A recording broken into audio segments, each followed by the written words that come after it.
Like, obviously we play them a lot, but no one really sticks out on it as a member.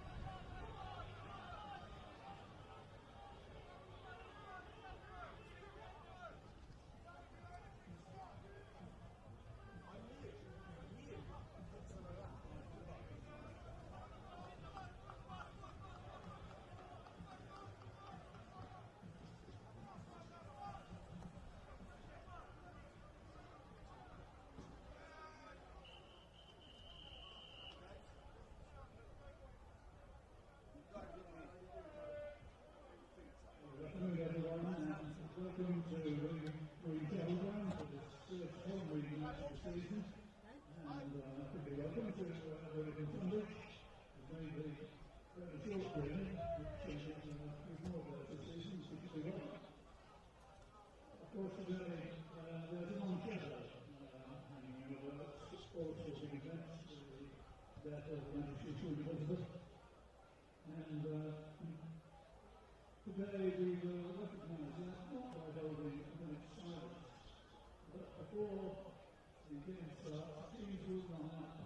We play the national anthem because we have a new team who was formerly thrown in this final, and I think today, sadness also, in some ways, their celebration in the future. So, I hope you all recognise that, and when the national anthem is done, my thoughts will be with the Lord of them. As we get today's game, thanks to the reception and sponsors, and please, we have a few seats, and this one, please. boys that we play with.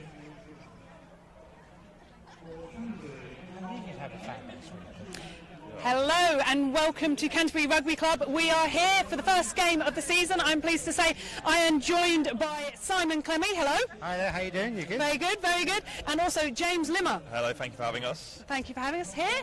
And this is the first game of the season. We're playing Tonbridge Juddians, am I right? Yes. So Clemmy and I were here 2 weeks ago for the last home game, the warm-up, but now we're into the league proper. And we're ready to go, Yeah, absolutely. And we are streaming live here with MMS 360 Media, bringing you all of the info and action as it happens, and we will be here to bring you that as we go through the game. But before we continue, we obviously want to pay our massive respects to Her Majesty Queen Elizabeth II after the sad news on Thursday. It is Succession Day, so we won't be doing a minute's silence, but we will be doing the national anthem, and we wish our best to King Charles III. And yeah, there's definitely an air here, isn't there, kind of as we get started for the game, that I think we all feel collectively, but equally it's kind of bringing everyone together in a sense, isn't it? Yeah, I think for me it's great that there is still some sport going on today. Rugby's always been very respectful in that way, and whenever there's ever been anybody who's connected to any clubs, more often than not you'll see that the flags are half-mast and there's always a minute's silence, or there's a round of applause of respect. So, really glad that rugby's being played today. Absolutely, and we are going to be having the national anthem shortly. We are just going to be waiting for that. How are your thoughts, and how have people kind of been today getting here, have you found? I think everyone's kind of very excited, obviously, Canterbury's first home game, so that's one element of it. And then obviously there's the element of the news that's passed this week, so big shock to everybody, but I think everyone's just really looking forward to getting up here, paying their respects, and seeing a good day of sport, really. Absolutely. I'm just listening out. I can see people kind of looking around. I think we may be about to be doing the national anthem shortly. We're overhearing. Yeah, the boys just came out. Okay, we've got the team are about to be coming out, I believe. So presumably we'll be doing the national anthem with the teams on the pitch. Normally you expect them to line up either side. They're coming out now here. Here we go. I think there's probably no better tribute to someone passing than actually getting out there and everybody here, how many hundreds of people we've got here today, really enjoying the spectacle of the sport and coming out just to pay their respects as well. Absolutely. It's a beautiful day here, isn't it? So yeah, we can pay our respects and then hopefully celebrate life and service, as we've seen. And I might well be a little bit, perhaps a little bit thinking about myself here, a little bit selfish, but I'm hoping to actually celebrate a win here for Canterbury as well. Absolutely, absolutely. Okay, we have some quiet here, so just getting ready to hear the news.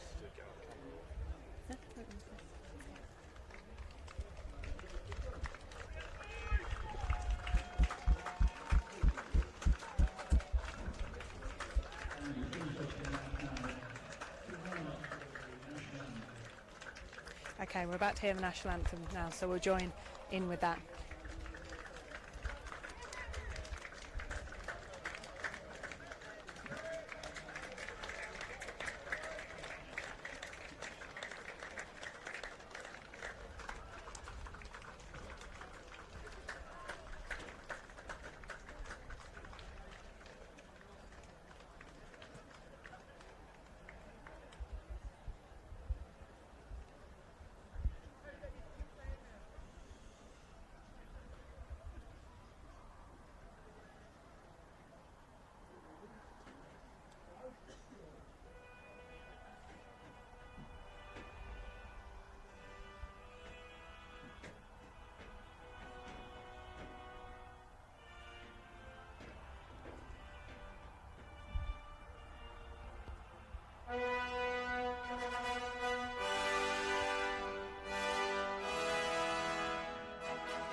Very moving. I don't know about you guys, but that definitely gave me goosebumps, kind of hearing that for the first time, and both reflecting but also looking forward. Yeah, very strange, I think, actually, just the small change of the words. I mean, technically it's only 2 word changes, but it does feel completely different.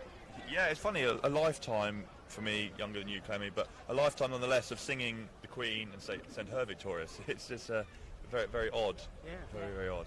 Yeah, I think a lot of people, that I've been hearing as well, it's with kind of the kind of collective mourning for the Queen. There's also that reflection on kind of our own family members and things like that people have lost over the past years. So it really does feel like a collective, respect, but also, moving forward and coming together. Absolutely. Correct. But now we've got a great spectacle of sport ahead of us. Absolutely. So let's really get tuned in for that. Yep. Is Tonbridge going to start off and kick down the hill? So decent long kick there from the off from Tonbridge. That's a nice rangefinder at the start of the day, I think, there. What do you think there, Lummers? Yeah, up the hill as well. We've mentioned it before the other week when we were on air that up the hill is always a bit more difficult for the exit ball, but yeah, very, very good. I know Canterbury have been working really, really hard on their set pieces, especially their line-outs with Matt Corker. Bit of a set-piece fanatic, really. Yeah, I think that's a nice word for it. I mean, again, the size of him, second row built on that, and he's been around plenty of places to actually really work hard on it. So decent pressure from Canterbury, but TJ's win the clean ball, just pushing Canterbury on the halfway line here. Back in first hit there, I think, from Waddington. Yeah, that was Waddington, and Canterbury with the turnover there as well. Great chop tackle. So that's the thing, you get the guy down. If you then the next person in, as we spoke about last week, the jackler, that's the important player here. Yeah, it's just so basic, isn't it? But if you stop the legs moving, they can't go anywhere. Then Danny Harriott pops one out wide. Is that Jamie Stevens on the full charge? More than likely. Looks like his hair bouncing around there. So a few big collisions going in quite early here.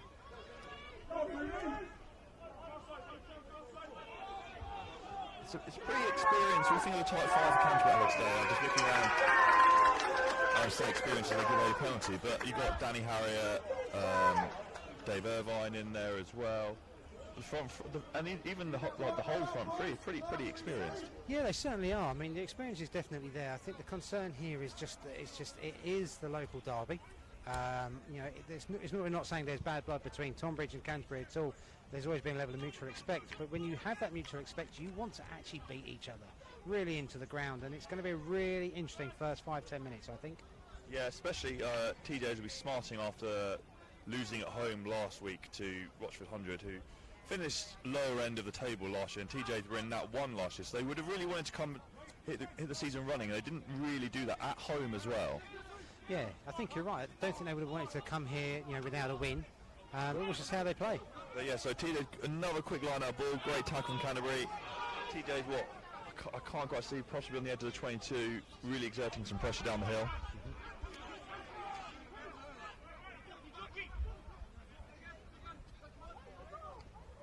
It's a decent scramble defence from Canterbury. TJ's pushing them all the way to the touchline. Canterbury followed them man for man. That line speed there, if they can continue that throughout the game, that'd be something really good to see. Yeah, it's pretty hot out here though today. It'll be very, very good work carried out on all day.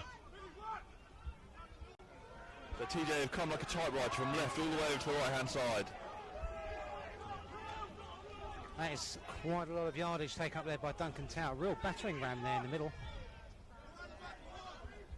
So as they recycle the ball just underneath the post here, Harvey Young returning back to Canterbury. Ooh.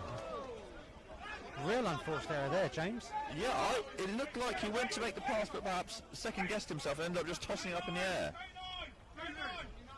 Yeah, great to see Harvey back here. Played at 10 for Canterbury when we were in that one a couple of years ago. Yeah, we certainly did mention him a couple of times during the last pre-season game. For me, a very good fly half went on the front foot. But today, playing at fullback, not seen that before. Yeah, well, he played fullback last week for TJs as well. You told me he got man of the match out there. I know he got a couple of tries, reading from the match report. So, yeah, it's always good to see the lads who have played in the Black and Amber come back and revel in the Myrtle Lane ground again. Well, let's hope they don't revel too much. No, exactly. But yeah, so Canterbury's... I know TJ's put in again from the line. So far, they've made 2 quick balls off the top really quickly. They're looking to move it pretty sharp here. Yeah, no, you know what? The ground and the way in which the grass has been cut, it kind of suggests it's going to be a quick surface today, so why not go out wide? Yeah, it wasn't the greatest delivery. The jumper had to really extend himself there to get it back down to their scrum half, which has made it a bit scrappy for them. Saying that, taking down the blind there. Oh, I tell you, he stopped very well indeed. That's the number 5 there, I think that's Joshua Grewcock, is that the pronunciation?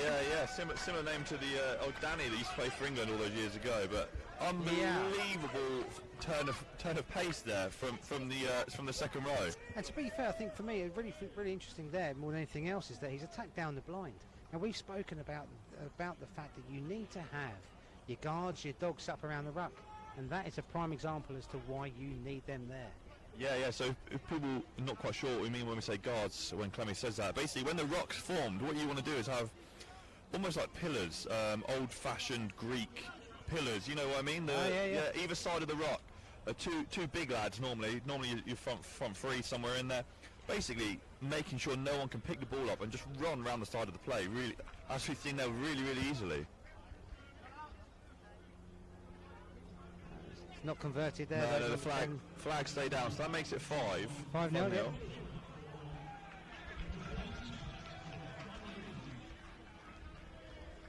So now Canterbury kicking up the hill. Be interesting to see where Charlie Kingsman playing at fly half today. He was playing at fullback last 2 weeks ago when we were up here. So it'll be interesting to see where he's going to land this one. Just going to land on the 22. Nice competitive chase for the boys. Ball squirts out the back of the ruck there. So it's been out and now carried back in and out again of the 22. So they can't kick it on the full.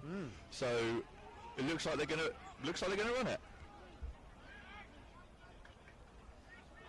I was just looking there at the tight head for Tonbridge. That's Reece Conlon. Now I think, if I'm correct, I think Reece was at Canterbury for 1 or 2 games It was either in National 1 or the season prior on loan. Frankie went to fake the pass there to the wing and unfortunately got double teamed, and that looks like that one's going to hurt, but yeah. I know Frankie, the big boy, he'll be back up. I think this is now the first time that Canterbury have actually had the ball for a little while. I mean, if they just continue through the phases, give themselves a bit more confidence. Yeah, so we saw Dave Irvine, a nice pick and go off the floor there. Unfortunately didn't have any bodies around him for the offload, but Canterbury keep piling away up the hill here. We're just on the halfway line. Now that's a cracking line there. Really well taken. 2 steps, maybe a third. Mossie's just giving it off there. We're trundling up and we're there. That's an amazing break by Moss. Tell you what, Aidan Moss is electrically quick. He is so fast, but he's one of the guys that when he covers ground so quickly, but he doesn't look like Usain Bolt, but he really does fly. And so he broke through a tackle there, found some space, popped it on the inside, and tell you what, it was a great finish in the end there. Ben Cooper still had a lot of work to do. He certainly did. I mean, very nearly got held up as he went over there, but just pure momentum and probably, I suppose, a level of never say die attitude got him across there. Yeah, no, fantastic. So Charlie's going to take the kick. He's stepping just outside the 22. It's going to be a tough kick. I've seen Charlie doing a lot of kicking practice up here over the years. The wind's in his favour as well. You would like to say this is a bit of a banker, but let's see. Never an easy situation, I always find, to be a kicker. No, there's not. There's always a lot of pressure, isn't there? It's almost like when you're, if we like it, a kind of a goal kick for in terms of football, you're looking up that pitch and there's a hell of a lot of pressure on you. You think, I can kick this. But just those little niggly doubts pop in. Yeah, you can come every day in training and kick them through the post, but when it really matters, you slot it through just like that. I couldn't see from the angle where we stood. We couldn't quite see it, but we could hear Matt Corker from the other side of the pitch shouting "nudge Chas." So we knew that one was bisecting the post. So I think that's a great response, to be honest with you. Yeah, exactly what Canterbury wanted. Slow start, as happened last week as well. Away at North Walsham last week, and really slow. It looked like they were still on the bus, so to speak. Yeah, I mean, one of those games where I'm glad I didn't go away, to be honest with you. I mean, don't get me wrong, the result at the end was great, but in all seriousness, it didn't kind of sound like it was great watching. Yeah, it was a tough one because they've redesigned the leagues here. So, great charge down, great charge down. So now TJ have got the ball back on the ascendancy as well. If they can come from middle to left really quick here, they've got a great overload. Yeah, they did have numbers. Canterbury going across there. There's still an overload of numbers there. Yeah. Harvey Young's decided to cut inside here, dancing feet. That was great scramble defence there by Canterbury, calling each other out man by man just to get some coverage.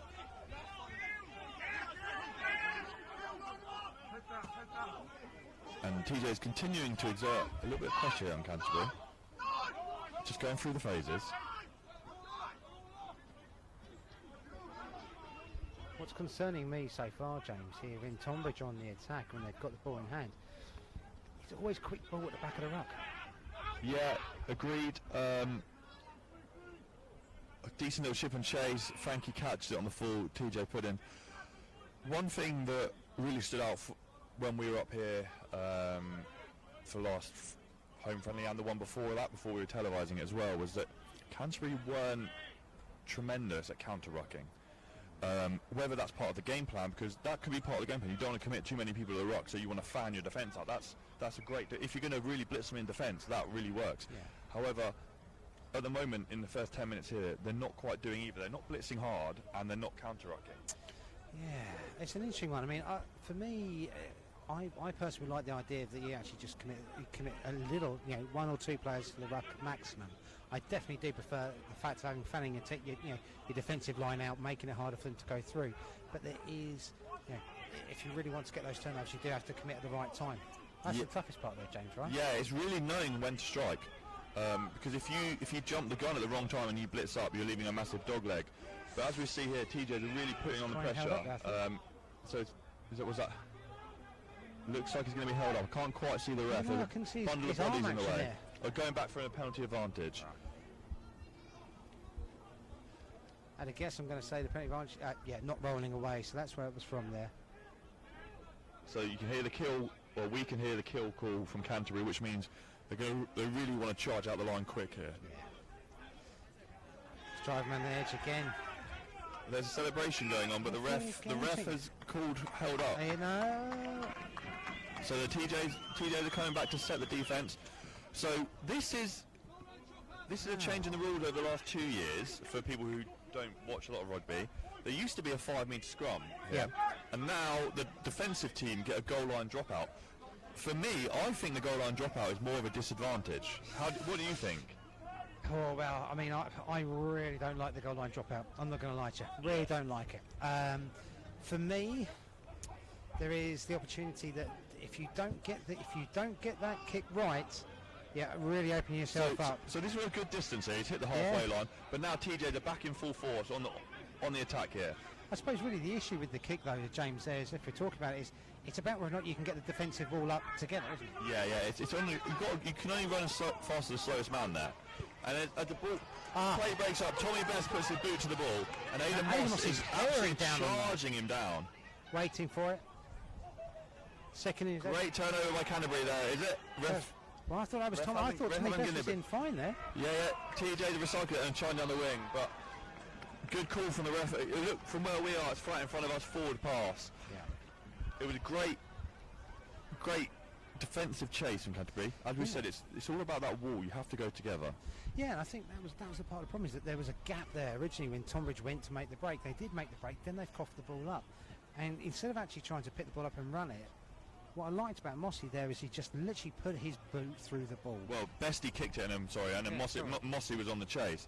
But so then that gives us what, a 50-yard advantage from where we were. Yeah, and now all of a sudden we've got the putting on the scrum as well in our half.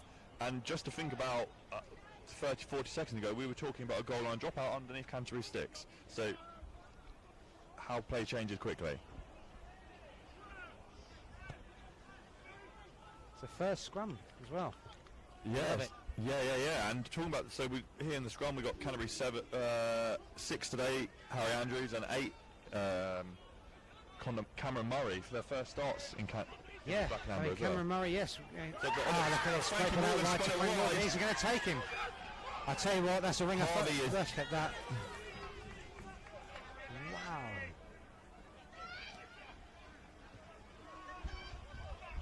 Harvey wrapped Frankie up beautifully there for TJs. To be honest with you there, I think we got very lucky there, because I personally thought that Harvey actually did release from the tackle and then went to play the ball. I have to agree with you as well, and they were unfortunate not to get the penalty, but they've turned the ball back over here anyway, and they're making an escape down the left wing. He's got a clean pair of heels, that Brian Hodgson, hasn't he? Yeah, and he's not shy of getting forwards, is he? No. Again, the game's just breaking up a bit already. It feels as if it's kind of like you're kind of already at like the 60-minute mark, where people are just doing Hail Mary stuff. Oh yeah, completely. It is really like one end to another, an absolute ding-dong of a match, if you will. But so as we were talking here, the tackle happened in front of us. Frankie took it into contact with the opposition fullback Harvey, as we mentioned, used to play for Canterbury. For me, it looked like Harvey. So what happens is when he's on the floor, the tackler has to completely make a clean release of the player before they can then go over the ball. Otherwise, you're called for not releasing. Yeah, To us, in front of us, it looked like Harvey had clean released off the tackle and gone back in and got a really good set position. Unfortunate not to get the penalty, but good news for Canterbury. Oh, absolutely. I think the only downside for Harvey, then, what he probably could have done slightly differently, is really show that release. And it's almost if you're playing on the stage, you really have to get those arms really up and wide. Say, look, I'm not touching him, and then you dive back in. Yeah. And maybe it's just he didn't lift those arms up enough to help the touch judge to help him. Yeah, no, agree. So certainly one thing that we practice in training, our low level in the threes and the fours, is that when you're doing that, you have to almost get your hands above your arms, like you're like a Lamborghini, and the gold doors are opening. Yeah, little gold rings, yeah. Yeah, and you have to really show that you've released the tackle before you get back down and really start jackling.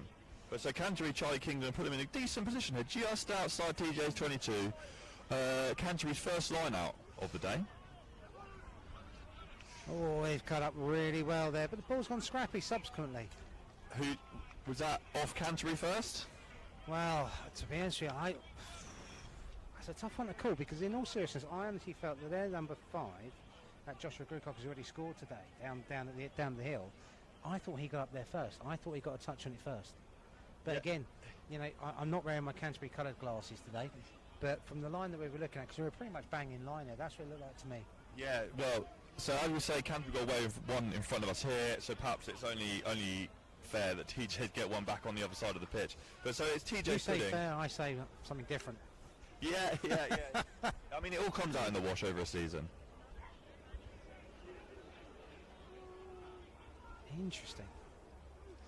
So big push from Canterbury, really holding them tight there. Interesting to see the TJs want to run it from inside their own 22. Wowzers. To be fair, that started at chest height. But it did then go up. Yeah. I don't think anything else will come from that other than the penalty. He did start at chest height. Got to remind ourselves there that Frank Morgan's around about 2 feet taller than Harvey. Mossy again. Yeah. It was. Mossy.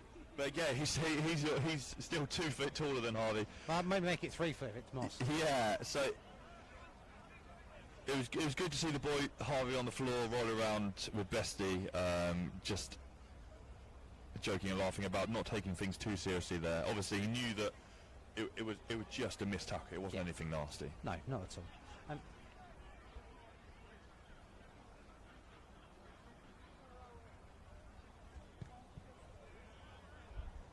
Not a huge amount of territory gained on that kick. No, not massive. 10, 15? Especially down the hill as well. Left footer Tom White, the 10 for TJ. From that angle there, that's what opens up for a left footer. Yeah, you want that, absolutely. But they've still got the ball. That's the important thing for them. It's gone long over the top. Great hands by Morris there. Yeah, Nathan Morris, who is joined Canterbury this year and is head of player pathway, so he's running a lot of introduction and coaching programs amongst the club as well. So great to see him involved. So Canada turn the ball over and starting to turn the screw a little bit here. A few phases, punching away, just inside the TJ's half. See, now technically, for me, I was about to say I was hoping at some point we were going to get the penalty, because the tackler has not done a thing other than put his arms around that player. So the ref blew the whistle pretty early there. Didn't wait to see the kick chase. But so we go back here. So from this position, so Clemmy, you were running us through the penalty there. Do you want to start again? Yeah, I think what was really strange for me there is that I can't remember which player took it. It might be Danny Harry at that point, but he's come up there and their loose head has waited for him to literally stop before trying to make a tackle. He's then wrapped his arms round the player and has got no idea of trying to release. See, what he's done is he's trying to dupe the referee into believing that he was the second player in. Sometimes it works, sometimes it doesn't. But I think, in all seriousness, most people would really believe that the prop's probably going to be doing something wrong. Yeah. Usually when anything, if you've got number 1, 2 or 3 on your back, the refs are normally against you. So Canterbury win Nice their race to the second back. line out here. A real clean ball off the back. I do love a ball at the back from the line out, I really do. This could be interesting because they've gone straight through Tonbridge there, but the referee's given them that. So we're coming back for the penalty advantage here. It looked like not just one, but 2 of the TJ's players changed their bind as they were coming through there. So basically, when the maul is set and you're pushing through, once you grab hold of someone, you've got to keep that. You've got to keep that bind. You have to hold your position. And once they're pushing through, 2 or 3 of them grab hold of someone else, and then that's what the penalty's for. Absolutely, and they did a great job there. I mean, for me, sometimes it only does that. The very smallest of changes, very smallest of the change in your bind, you can sometimes get away with it. But the referee was hot on that there. I thought that was great. Yeah, no, completely. It's something that they're really, really hot on from the drive. So this will be interesting for Canterbury. So what they're going to do is they're going to hit the pod, and when the ball lands, you want to almost change your body angle 45 degrees, and they want to drive in towards the posts. Yeah, and you were saying last time we were up here for the pre-season game against Westcombe Park, you were saying it's all about that 45-degree change, isn't it? Just with your hips, is that right? Yeah, so if you imagine it, you're pushing as hard as you can against the person opposite you. All the time that you guys are going head on, you're going to nullify each other. If you can get a slight change of angle, if they can shift their hip position and drive back in towards the post, all of a sudden that opposition has got to work so much harder to try and keep you straight or to try and come back. Or they've got to shift their whole body position around 120 degrees to nullify you to get back head on head. and that's where you can really get a charge on with the ball. But then when you get into that position there, what we're saying is if you change first, that gives you that split second, doesn't it, to get that second initial shove on, doesn't Yeah, it? especially when you're 5 yards out as well. There's no time to react to that. So where are we thinking we're going on this one, James? Front pod, second pod? Are they going to go Larry and go for the back? I think they might throw Jamie Stevens up here, number 5 captain. Yes, it's a middle ball. It wasn't the greatest of throws. It wasn't the cleanest, though. This is nice. If they recycle that ball to the back. So they've got a good platform here. I see the ball at the at the back with Nathan Rice. They can't do anything about that. Oh, truck and trailer. So, wow. To the layman, what's a truck and trailer? Oh, don't ask me. I'm just a prop. But in essence, what we're saying is that there is, in essence, to a degree, there's a separation between the first guy and then who's driving through there, and then the next part of the actual, the next time of the actual mall, which is coming along. So in essence, the truck and trailer part is if we think about those big trucks which come down the A2, you've got the truck at the beginning, then you've got that gap before the trailer. So that's why it's called truck and trailer. That's the thing. There was a gap. I disagree, but I'm always going to disagree. Yeah, I like it as a defensive set. It takes a lot of bravery to step away. So what happens is when the mall's set, if you've got 2-3 people guarding at the front and the ball's at the back of the mall, if no one actually interacts with that mall, that's when your truck and trailer comes in. But it takes a lot of bravery for everyone to step away and go, tell you what, run us. Yeah, because all it takes is that one person to not do it and then you're screwed. Yeah. So a big scrum for TJs here on their own 5. They've got clean ball out the back. Good, decent exit, but just outside the 22. They're going to be taking the line out right here, just in front of us. And so Canterbury was it 2 line-outs, 3 line-outs now? The first one on the far side lost. Yeah. Scrappy one here just in front of us. So and they also hit a back pod just in front. Yeah. And I do love it, as I said, I do like a back pod. It's a brave call for me always to go to the back. This one probably should be a safe bet.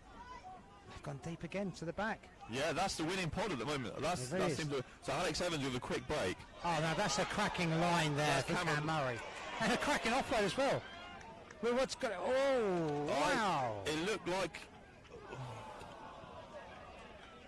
Really interesting bit of play there. Let's see what the ref gives here. To me, it looked like the TJ's player was off his feet. So when you're leaning over the ball, over the rock, you have to support your own weight. And to me, it looked like he was leaning forwards on his hands. Yeah, definitely. And then obviously you've also got then the slap as well with the ball away there when we're trying to actually come out wide as well. So it's interesting. The referee has given the card, which is exactly what I would have expected. It's their number 17 there, which is... Let's have a look here. 17 on Rob Lowe? Yeah, it would be Robert Lowe, but I haven't seen a change. They must have started. They've not given us an updated team sheet. Yeah, so Canterbury have got the penalty here.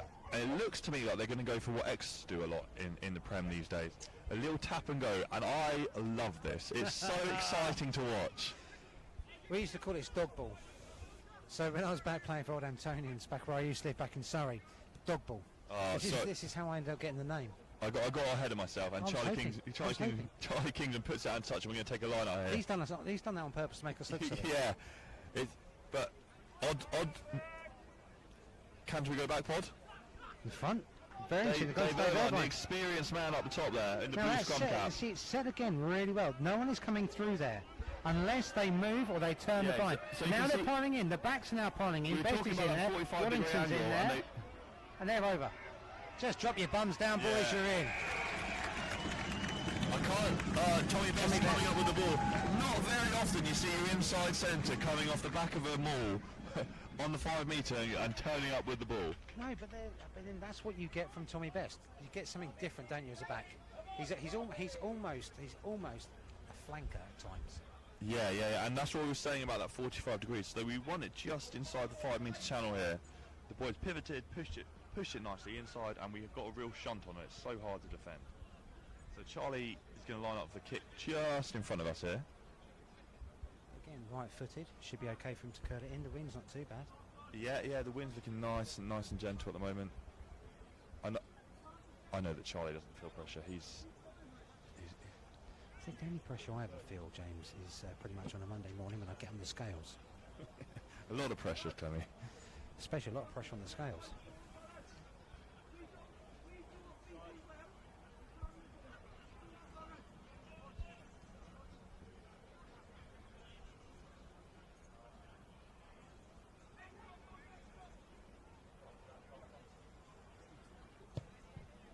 Clean strike.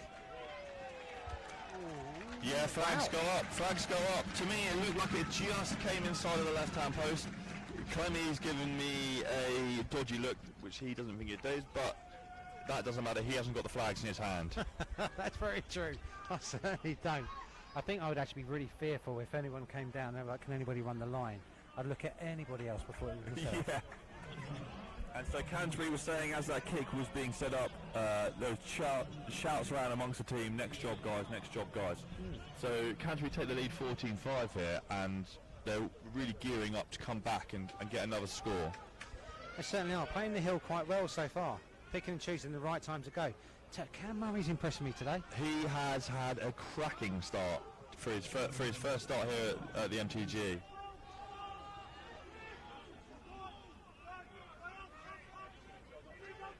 Safe couple of little trundles up here so far by Canterbury, setting up each ruck nicely, going through the phases. So Tommy Best coming back over to this near side here. Now it's open. They've seen this break. Sees a lot of space in the middle of the park. Is the bounce going to be good for Cooper? Yes, it Yeah, is. they take it in Harvey the could air. be in. Oh wow! The referee's not giving it there, but I thought Harvey actually lifted his And arm then that's there. a knock on from TJ as well. If they play it out wide, there's a chance here, Charlie. He stepped inside. One player beat inside to Will Wellington. What a cracking bit of play.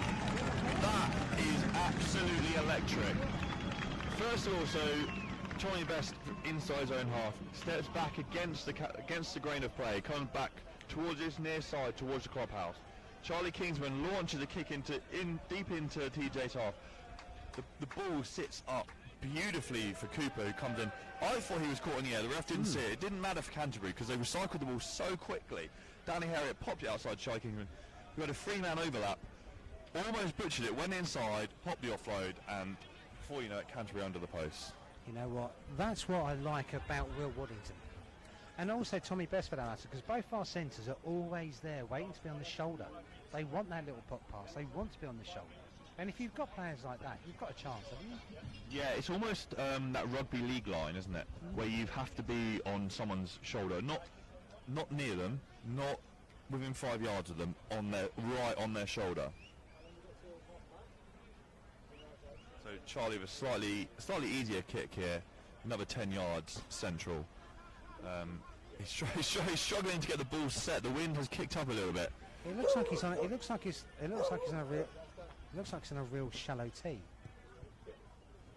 It Doesn't need it. doesn't matter. It doesn't matter. He takes the driver out and absolutely dissects the post.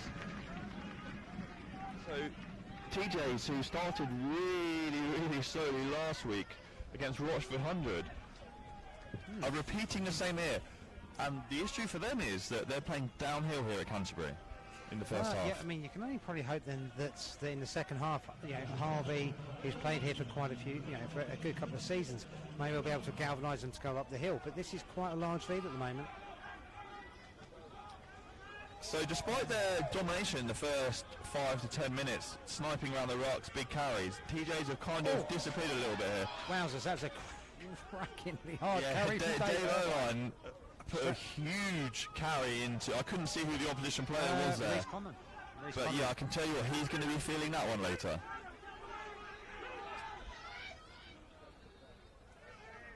More hard carries there. Surely he's playing. Turnover on the ground. That's interesting. So you were saying, here we go. The TJs are opening their legs here, and they're pushing Cammy right back into their 22. They've got a big 5-man overlap here. With only 2 defenders. Nice big hit. Good counter ruck in there from Canterbury. We're slowing the ball down. We've actually turned it over here, just inside the 5 yard. I couldn't see who made the tackle, but it was very, very important for Canterbury that was well made. done. A cracking exit there from Ben Cooper. Who has had a really good game so far, Coops. Yeah, I think the slight difference to what you get from him and then Tommy, obviously, who's not playing today due to dislocating his shoulder while scoring a try. Yes. Is that he doesn't quite give you the same quickness off the back of the ruck, but what he does do at times is he gives you just an extra little bit of composure. I quite like him. It's obviously not the same level, but we're talking about maybe Ben Young's Danny Kerr. That's the two different style of. I'm not saying that they're Ben Youngs. I'm not saying that they're Danny Kerr, but it's the style. Yeah, no, absolutely. And I mean, being a Harlequins fan, I mean, obviously, I'm always going to favour the Danny Kerr kind of style of things. But Ben Young's also, you know, in terms of his thought process, Ben Young is a little bit more considered. Yeah, and that's what we're seeing from Cooper here today. Whereas Tom Williams, I'm one of his biggest fans, and he's quick, he's electric, he loves to run with the ball, he loves to get his hands on the ball. Sometimes, not always the best place to do it, but Cooper today really exerting himself in the game. So TJ's now win the line out quick, break a few tackles, now just under the post, about 35 yards out. What I've seen today from Tonbridge is that they're using their number 6, Alex Reid, a lot. He looks to me like their number 1 crash ball carrier. So far his engine's going well. You kind of only hope that it's going to slow down as the game progresses, but he is always there trying to get extra yards. Slightly low pass, but you've got to be saying that at this standard, in and around your knees, you should be picking that up. So that's. It's a long way down to bend down for a prop, though, mate. I'm not going to lie to you. Yeah. Yeah, I'll give you that. And now I'm taking off my Tonbridge glasses again. Now I'll put my Canterbury ones back. Yeah. So now Canterbury have got the put in. How far out are we? Just outside our 22, Clemmy? Yeah, it can't be much in it. Maybe 2-3 yards, if that. But they are. Tell you what, when Tonbridge want to play quick, they're a threat. You feel it yourself. Just standing here, and obviously what we're doing, just commentate. I keep going, oh crikey, so there they go. You have to. So they lost, as I keep saying, last week to Rochford 100, who finished 4th from bottom in this league last year, or before it was restructured. Yeah. TJs came down from that one, and they're showing glimpses here of what they really did to get promoted a couple years ago. But then they're also showing glimpses of why they got relegated. Yeah. I mean, they've been on the ascendancy now for a couple of years. I mean, they really ran Canterbury very close when we went up. But I was probably expecting just a tiny bit more from them, just because they've come down for that higher pedigree. Yeah, so then Tommy Best with a decent exit ball there. Guy Hilton on the chase, couldn't quite catch it, but so it's going to be TJ's put in just on their own 10. So one thing that really strikes me about TJ's is they're playing at this level, okay? So Canterbury, for example, we run 5 men's teams on a Saturday. Yeah. TJ's run 2. They run a 1s and a 3s. So you have to look and think where, if they're not in the first team, where are they going to get match experience and where are they going to get fit? Yeah, very good question. I mean, you know, thirds is a very, very big jump They down. call it their thirds, but obviously it's technically their 2s, but they call it their 3s. But, yeah. But so, for example, at the moment we've got Rose Cadman getting fit back in our 2s. It's not going to work for them. So here's Harvey. Anyway, back to the game. So here's Harvey breaking 1 or 2 tackles. He's done really well there. A couple of tackles there just didn't stick. Another great step. He's going for the fast stick.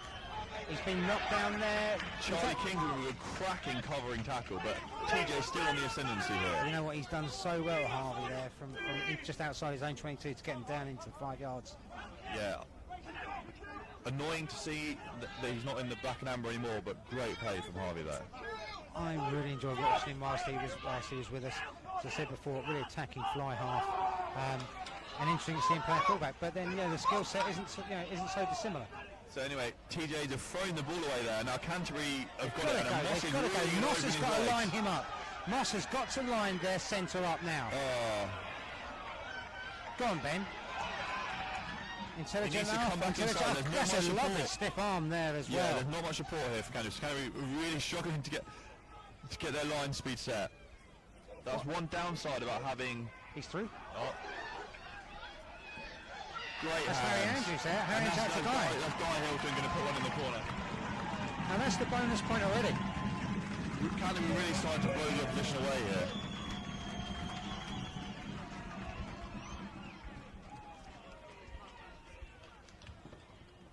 So just as I was about to say Canterbury weren't getting their line quite set in the middle of the park, all of a sudden Danny Harriott gets the ball, passes it 1 phase out, makes me look like an idiot, and Guy Hilton's in the corner. Well, you know what? I think that we had the similar kind of thing 2 weeks ago when I said something about Danny Harriott, and then he immediately proved me wrong. Yeah. So I'm honest, he got an earpiece on, so he can hear us. It wouldn't surprise me, Definitely isn't listening to the ref when it comes to scrum time, though. Doesn't always. But this is, I tell you what, this is a cracking 38 minutes so far of rugby from Canterbury. They've soaked up a lot of pressure inside their own 22. TJs have got into positions what we would call the red zone, so where they've got the ball into Canterbury's 22, and multiple times they've come away with nothing.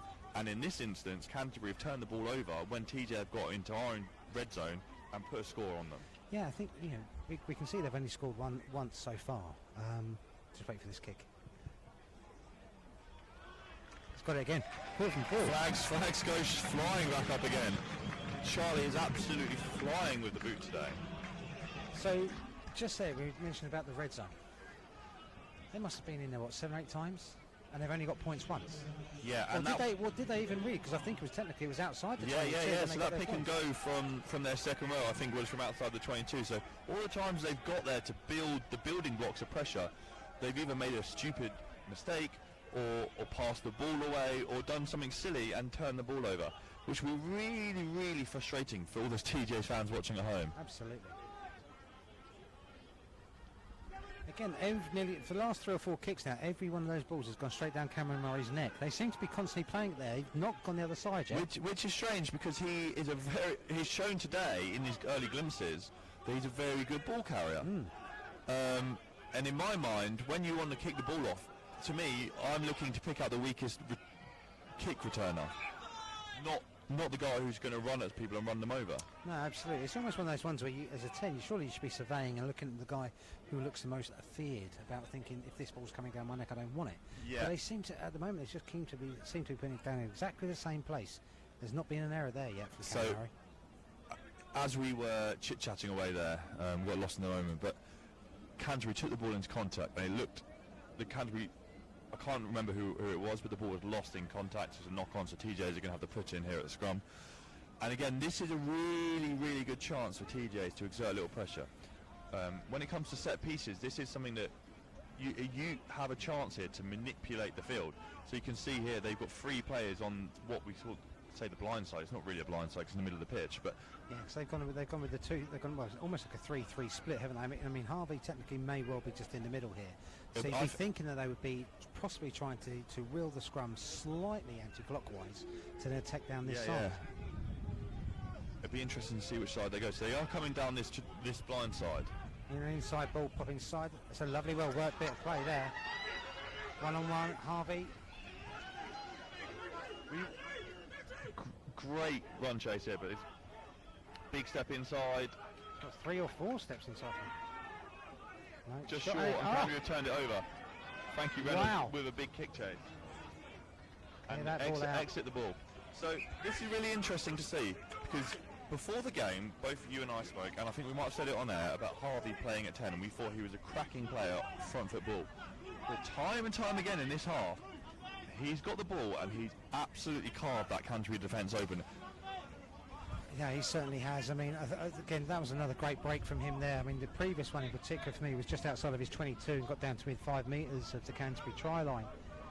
This is what he can give you. I mean, he does do a lot on the 7 circuit, so he actually likes to have that ball in hand. He likes to find the space. So TJs win their own line out here and set up a decent position. They've got a penalty advantage, and as they start ploughing into Canterbury's 22 again. You've got to be thinking now here, Canterbury, you've got to lock the doors, shut up the shop. You don't want them to score before half-time. I mean, so at the moment we're looking at 28-5 to Canterbury, which is a cracking half-time result. So can TJ really wind something back? Canterbury have got a lot of men over here. TJ's pushing out wide. Another quick ball again from the ruck there. So just in front of the post here, TJ's going to recycle the ball, coming from right to left. Big carry again there from Alex Reid. And they've got a couple man overlap here, and they found him. Oh, an inside pop, that's nice. Bit short. A little bit of flowing liquid rugby out there, but it hasn't quite got them over the line. Slowing the ball down here though at the ruck, which is great. Tonbridge trying to reload and pick and drive from the edges. And goes up and TJ get 5 points. Looks like it's at the loose head, Luke Boone, I think, from there. I can't quite see. I have to take your word for it. My eyesight's not quite as good as yours, Clement. Well, I'm always probably going to go with the loose head prop anyway. I didn't score many. Canterbury will be smarting here. They've put in a really, really good shift. They've been pushed left to right across the defence, and they look like they were going to just hold them out, but TJ's really pushed them over the line. To me, this looks like it's probably going to be the last kick of the half. So can TJ's get the extra 2 and to go into half time and really have a chat with themselves?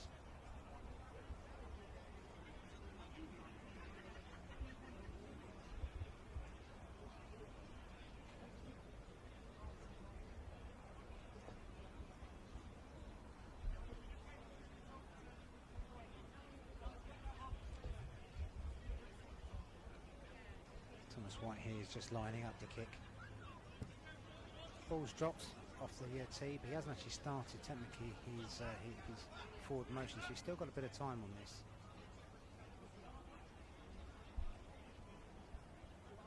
So TJ is setting up for the kick return as well. So looks like we're going to have another phase or 2 yet.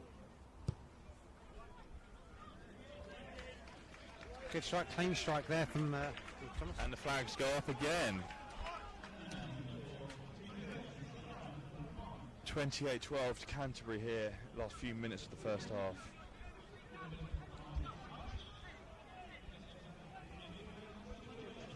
Interesting phrase there from Tonbridge, was they use the term intent. That's what they're telling each other. Yeah, you've got to carry with intent, you've got to tackle with intent. Now Clemmy, what, to the non-rugby fan, what does that mean to you? To me, to be honest with you, it's probably like a buzzword that they've been using in training to say when we restart, so we need to have intent to get out of our half. Yeah. And that seems to be what they've done. We've gone for a long kick there. He's made a good, 6-7 yards perhaps before recycling the ball out. It's interesting, they're going wide again. Not a great kick there from TJ's, and Mossy mops that up on the halfway line, wriggling through. And he's lost the ball into contact, it slips through, and TJ's have picked that up. I mean, if anything here now, for me, if I was one of the Canterbury players, I'd be just trying to slow this ball down, try and make sure that they make a mistake so they can come back for the scrum and maybe finish the half there. So they've got the penalty advantage. He's calling offside there. I didn't quite see who he called.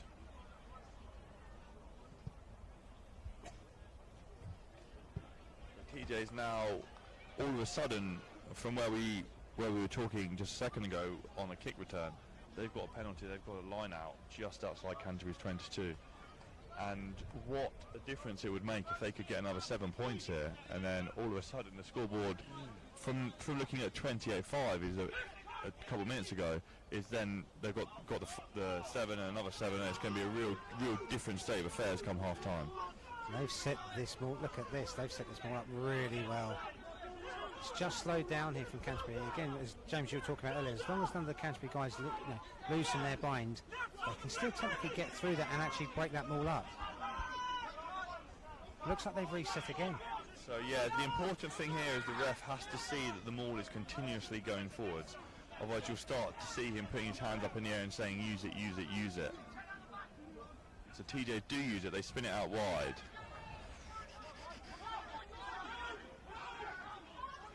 So Alex Evans there really well holding him up and getting that player to the ground.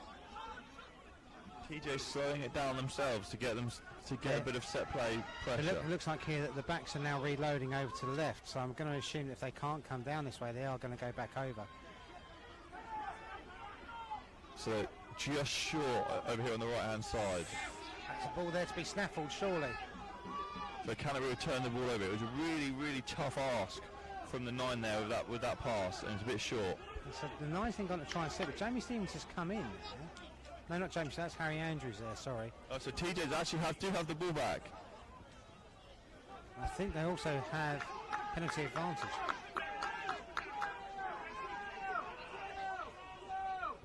So they've got 3-on-2 here if they use it well.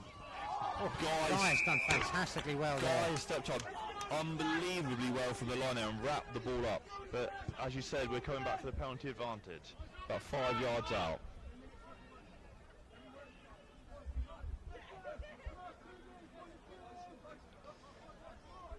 There's penalty for offside. I'm going to say that if Canterbury continue to build up the penalties now here in the red zone, will they be looking at a yellow card coming up soon, James? Yeah, there's only so many you can give away, isn't there, when you're defending on your own line before one person gets really called out by the ref. They're sniping around the ruck here again, but you can't see anything conclusive here. Get the line set, we'll be fine. Decent enough latch from Canterbury. We're back into the melee, which has already happened on the floor here. We discussed earlier the size, the age and the experience of Canterbury's type 5. Dived in, wow. So it's going to take a lot to run over them in the middle, but what they've done really well there is change the point of contact. They've gone 10 yards to the right hand side. They've sucked Canterbury's defence in really tight around the ruck and then found a gap just outside of it.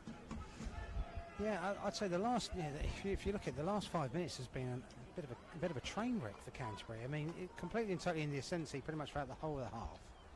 And now the last 5 minutes, we've just let them back into the game. Yeah, completely. 10 minutes ago we were saying game over really, 28-5 to Canterbury. But now it's going to be a very, very different team talk for both head coaches going in at the half. We can see Matt Corker walking over in front of us here, waving his hands about, gesticulating. Obviously he's happy, but probably, I imagine, infuriated by what he's seen over the last 5 minutes.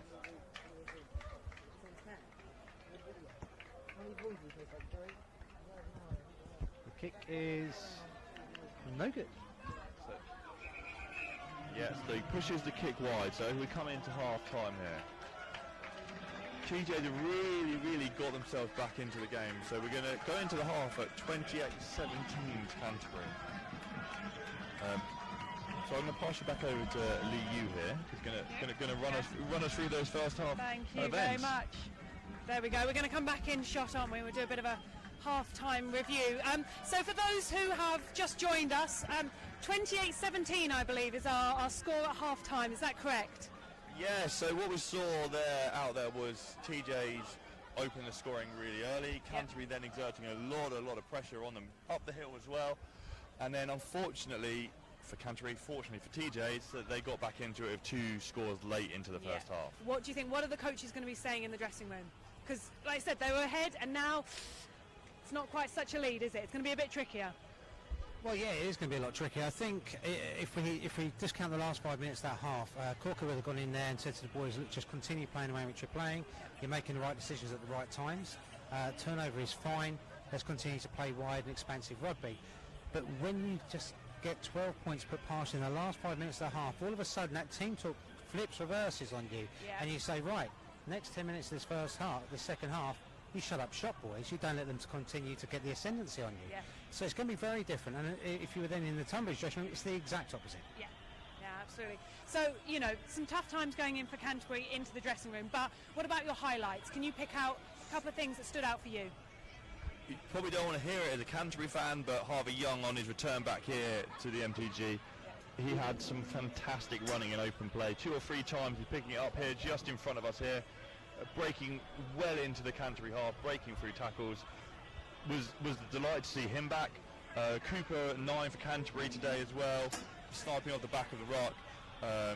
Was really good for me. What do you reckon, Clemmy? Well, for me, it's going to be Cameron Murray. Young lad, he's come from us from a team up in Scotland. Every ball which has come to him, he's not fumbled it. He's made the right decisions.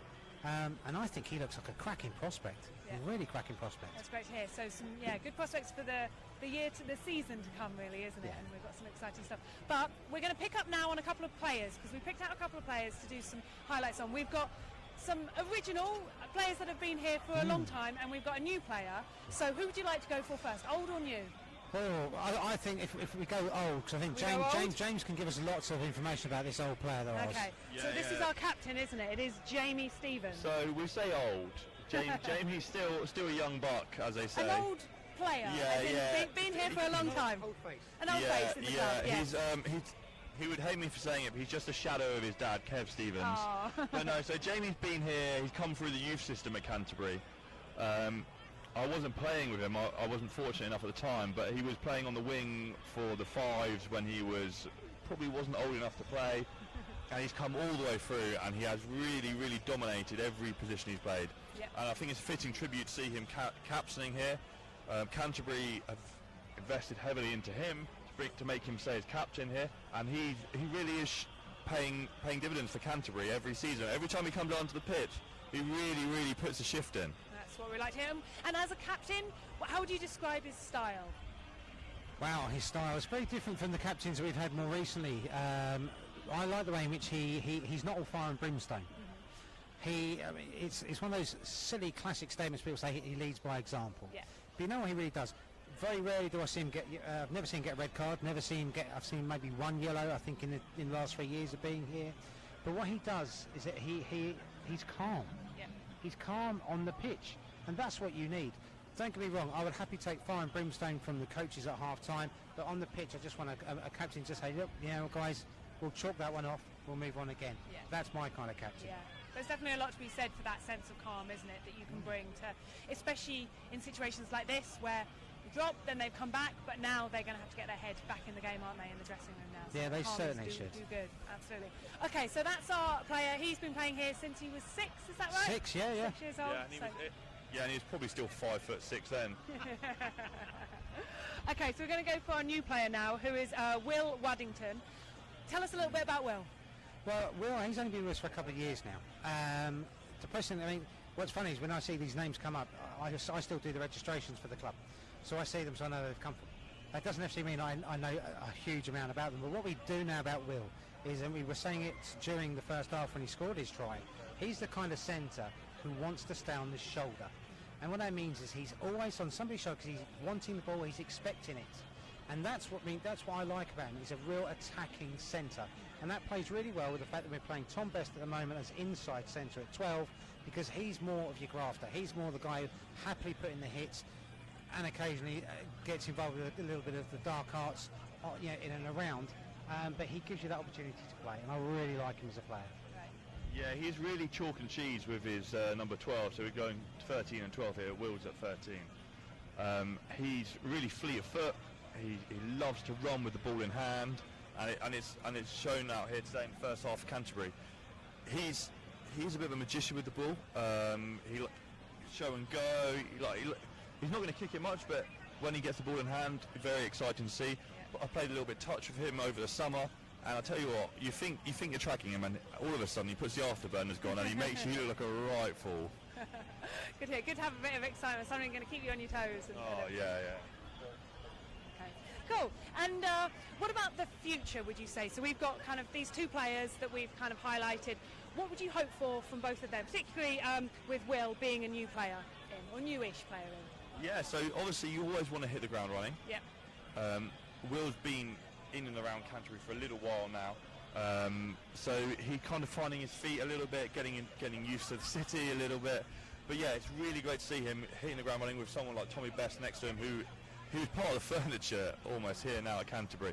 So he's got a lot of experience around him. Yeah. He's got Jamie Stevens, as we said, as captain, who's been here for time and a half, but then also leading the whole group. You've got Danny Harriott, you've got Corker, guys who haven't been at Canterbury for a long time, but have been around the circuit. They know the tricks of the trade, if you say that, especially from the set piece. So what Will wants from a set piece is, if we've got a line out here, he wants the ball to be manipulated out into the middle of the park as soon as possible. He's playing at 13. He wants as much space as he can to channel his opposite man and really beat him on the afterburners. And that's what he's going to get with Corker and Danny up top, really setting the piece for them. Yeah. I think for me with Will, we look at other centres in and around the Premiership, so you can look at the Manitan Langis, you can look at the Joe Marchants. For me, he's more of a Joe Marchant kind of player. It's the fact that he's not necessarily this battering ram which Tuolangi is, but what Marchant gives you, he does give you that kind of almost pace which you don't expect, like you were saying when you're playing touch with him. You think, oh, okay, I've got him in my bag here, and then all of a sudden, that 2 steps later, he's gone.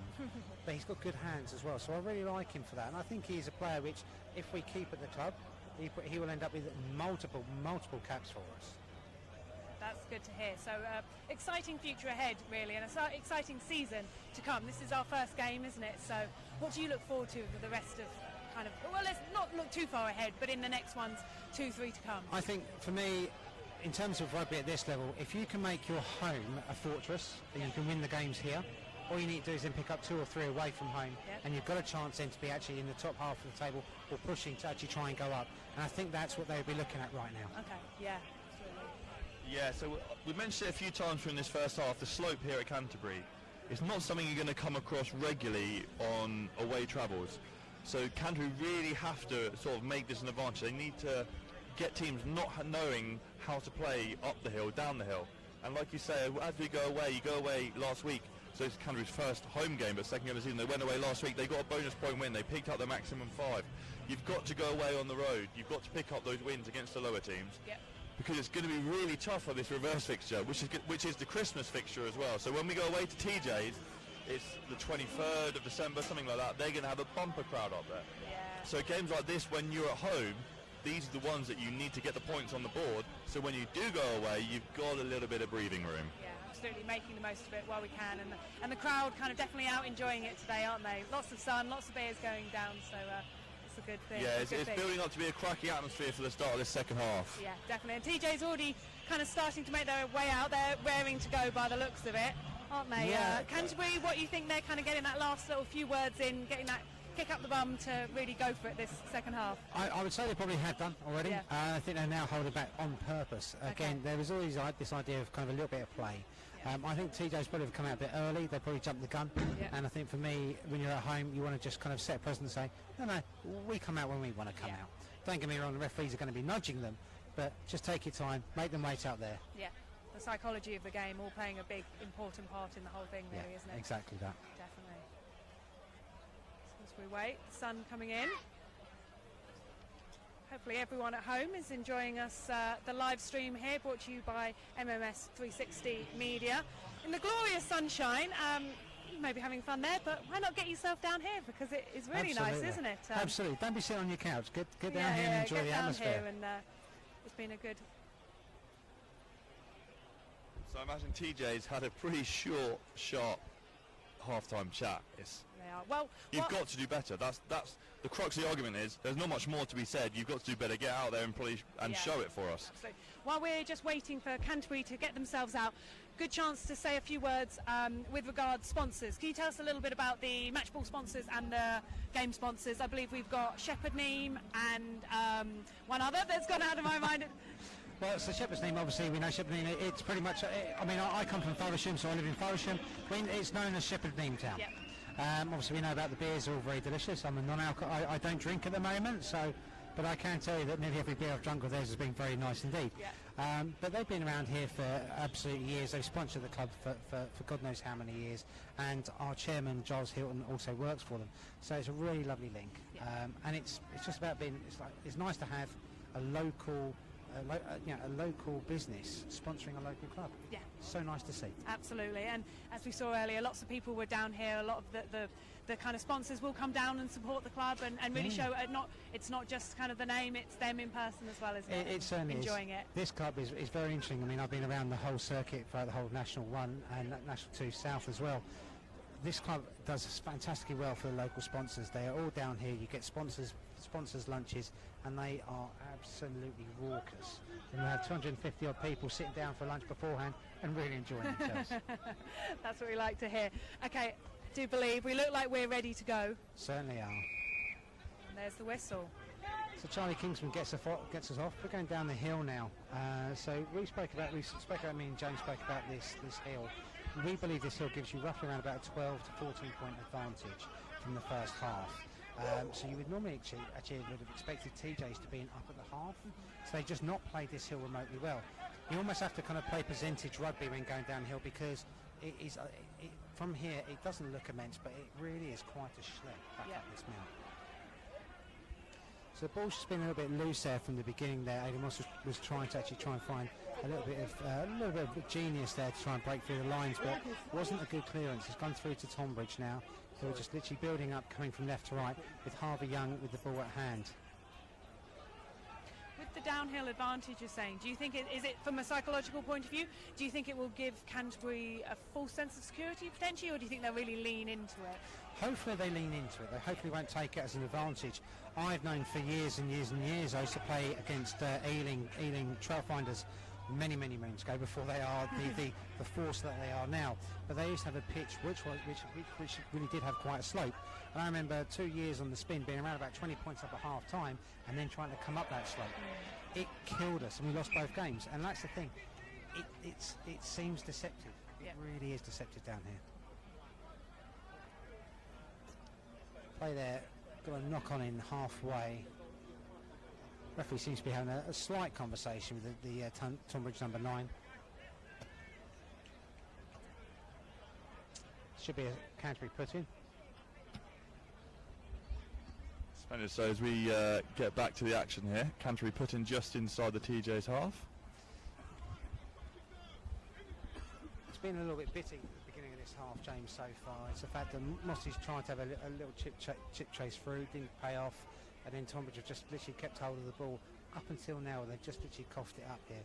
So it's interesting to see the setup from Canterbury. We've got Guy Hilton just in front of us here, stood right out here on the white paint on the touchline. So Canterbury really trying to spread the play as much as possible, thin out that TJ's defence.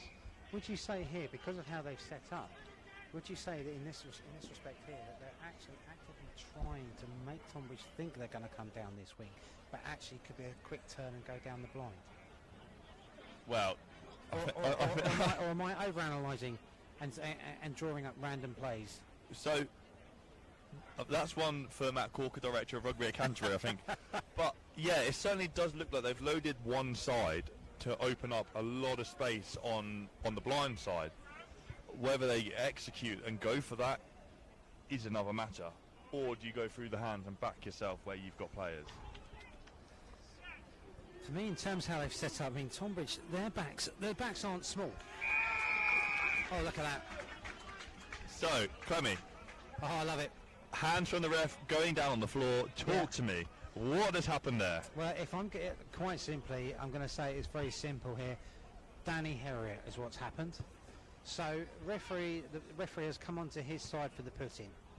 He loves it when the referee's there because he has been around. He knows exactly how to play the referee. So I think what's happened there is he's kept his bind just a bit and then just brought it a little bit in. Not fully lost his bind, just released it. Then the loose head's pushed and gone straight down purposely. Very clever move by Danny Herrier. Yeah, great play. So as tight head, what you've got to do is you've got to bind deep on the opposition loose head shirt. You've got to grab almost down halfway up their midriff, really. So if you kind of let go and then grab up tighter, they lose their connection with you and then they dump down. But then you kind of grab a bind back at the last second and all of a sudden they're losing their footing. But yeah, so Canterbury clean line-out ball here. And one's held up there, no real changes there. But again, ball into Will Waddington there from Ben.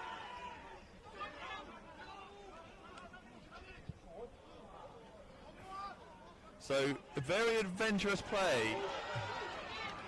Now, you know what? I'm going to say I don't often believe in the word luck, James. I think there's either poor technique or bad or good technique. Okay, but with a rugby ball, you can't legislate for the way in which it bounces. So Charlie Kingsman here, the ball's broken. The very, very open play. Charlie Kingsman's gone for a drop goal. He's completely sliced the ball, and he won't be afraid of me saying that. He's completely sliced the ball.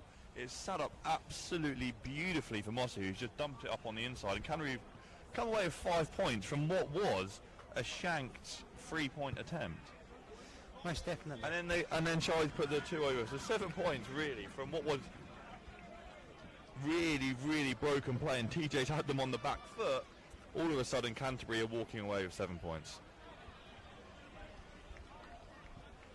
What was really interesting for me from that particular bit of play, more than anything else, is the fact that Charlie realised they wasn't going anywhere. So he's tried the drop goal. And we spoke about it. And this is bizarre, but we did speak about it in pre-season. And I said, nobody ever goes for the drop goal. Yeah. I love Charlie Kingsman's just real disregard for phases of play and the rules, and do you know what? When he gets the ball and he sees something, he's going to do it. Yeah. And that's what you need sometimes, a bit of a maverick. So Canterbury have got the ball here and they're starting to put a charge on, but they're still inside their own half. Oh, that's a nice line there. Oh, Ben Cooper to Cam Murray there and then back again. That was lovely. Two new faces for Canterbury combining really well there. Bounce is going to be unkind. So is that a Canterbury ball? Certainly is. See, now there's no reason why they couldn't have sit there because there wasn't anybody sit in that lineup. Do you think there, James? Or do you think because there was that one inside the 5? So just outside the 5? You're speaking to the wrong man here. For me, that was unfair to Canterbury. The rules are that if the ball touches something on the way out, so if it touches an advertising hoarding, if it touches a ball boy or whatever, then you can't play it quick. The TJ's player kept it alive. Guy Hilton picked it off the floor and went to go quick. For me, I thought that was a bit unfair.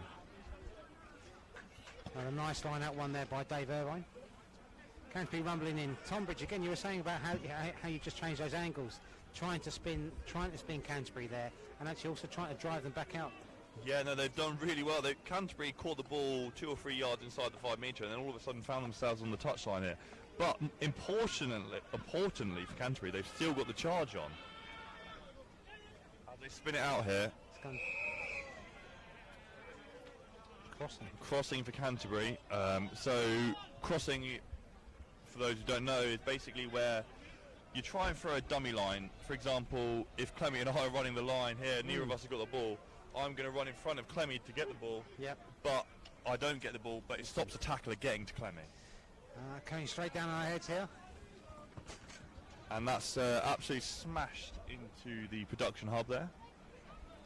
What's interesting there is I remember speaking to Corks towards the end of last season in terms of the crossing and how I was saying, why is this one not being called, why is that one not being called? And apparently it's to do with a positive gain. So if there was a positive gain for your club from that crossing, that's only when they're going to call it. Okay, that's really interesting. I hadn't heard that before. So TJ do a really, really good lineup. Their lineups have been very good all game so far.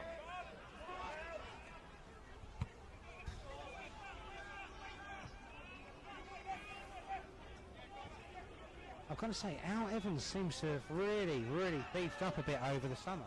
Yeah, so a couple of years ago, Alex was playing not down in the freeze, up in the freeze, I'd like to say.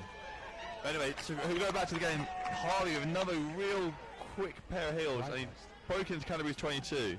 Back into Alex Reid there for those hard yards. He does seem to be quite often their first receiver. That's forward by a country. Yeah, there's a couple of them off the base today I've seen from the TJ's number 9. They've looked a little bit forward. The ref lets it go. It's all about the motion of the hands, don't forget. But TJ's really exerting some pressure here. So we can hear Guy Hilton on the wing here really trying to call people out because TJ's, if they go number for number, they've got a little bit of a man overlap. Slow ball from Canterbury, which is great, and slowing the ball down, lovely. Danny Herriott and Nathan Morris making the old boys in there, really, really slowing it up. Cam Murray there with the tackle, rolling away nicely. Keep low, Cam. Oh, he's got momentum there, isn't he? Held up. So, good scramble defence from Canterbury there. You can see there, Bestie. Tom Best all over that. The old Jack Russell. There's a few Canterbury players taking a knee here, really having to suck it in, a few injuries, because that was a really big defensive set from the boys.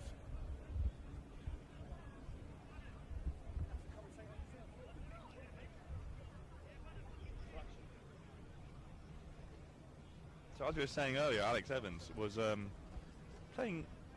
dipped out of the ones a little bit, came and played with us down in the freeze for a few games. But since he's come back and really got his head into rugby, it looks like he's really hit the gym hard and he's pounding on the big upper body muscles, and it's really showing today. Yeah. I was just chatting there to the TJ who I've known for quite some time, a gentleman called Phil here. And we're just talking about the crossing, and he's saying that it's fine to have that scissors movement, is what he's saying. But it says the moment it does then becomes obstruction. So in essence, having a positive effect. So if that crossing has a positive effect for your team, and you've got the ball in hand, and that's what they're going to call it.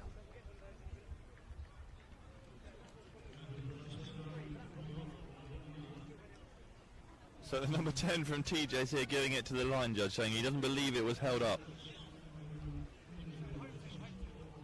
Oh, wow.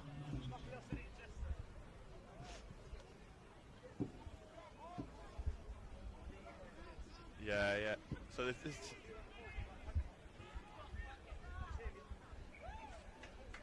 trying to tempt the TJ number 10 over to us with a little beard, get a bit of inside chat from him, but too much of a professional. Too much professional, clearly. But you know he's got a lot of chat. It'd be quite interesting to see if we can actually have a conversation with him at the end of the game. Yeah, he's had a great game, ball in hand. When kicking hasn't been so great, but he's been the catalyst for a lot of the running rugby for TJ today. Yeah, and he's not a slight 10 either, is he? He looks like he's a 10. I'm happy to take the ball up as well. Great tackle from Will Warrington and up and down. That's really good stuff to see. Guy Hilton calling the defensive line from this wing here is great to hear. And he's calling the forwards in to work themselves into the park rather than be on the outside. I might be wrong. I'm only just seeing him up close, but I believe that it might have been the old 10 from old Eltaniums.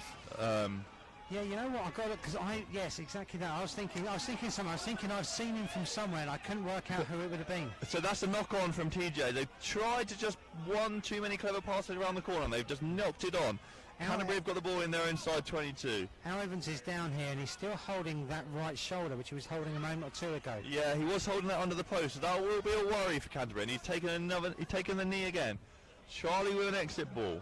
Gives Canterbury time to suck it up and get the physios on for a little bit of love. Yeah, love and respite. But yeah, so going back, I think the face does remind me of the chap who was at Old Ease many years ago. And if it is the same chap, he's certainly lost a lot of timber since I saw him last. He's getting around a lot better. Yeah. He was bizarrely. He was one of the best kickers in the league back in the day, but not executing so well today. Yeah, I mean, Old Ease kind of shot through the leagues really quickly, didn't they? You know, back, maybe 6-7 years ago? Yeah, but a lot of money. A lot of injected money that dried up. That's why they're not a club anymore. Yeah, well, I can certainly say that when I was back at Isha as the team manager there for a few years, we all of a sudden saw this old Elthamians team come out of nowhere. And all of a sudden they were pilfering even players from us who want a decent wage. Now that always suggests to me that something's not quite right there. It got to the point where a lot of the people throughout the whole league were talking about they've just employed yet another groundsman, nudge, nudge, wink, wink, for 20 grand. So it was a little bit interesting, and obviously I think that's probably what's come up. Very interesting as well, because they didn't actually own their own ground. They rented it off the local school. Yeah, they did. So I'm not sure why they have so many groundsmen. No, but anyway, again, that was always going to be their problem, though, wasn't it? If they were going to try and progress, they're going to have to get their own ground. Yeah. So anyway, back to here and now, and TJ have a line out just outside Canterbury's 22. They've got clean ball all day. So how do Canterbury go about stopping that? Why not? Clearly, I mean, I think they're just going with the idea we're going to just try and take them on out of the maul. But this maul has got some serious power going through it now. Ball's recycled really well to the back. I can't see a Canterbury player getting around there. Herriot's not changed his bind yet, so he's in a prime position. But it is now separating. He should now trundle down. So Canterbury have been called for pulling them all down, and TJ are going to spin it wide here. The kick isn't great, but they've got the penalty advantage. Charlie Kingsman plucks it out of the air, and he's running, and the ref calls him back. Yeah.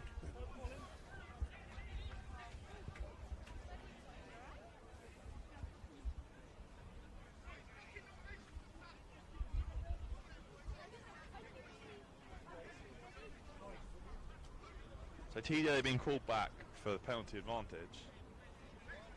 Canterbury collapsing them all there. Clemmy, talk to me about the dark arts of collapsing them all.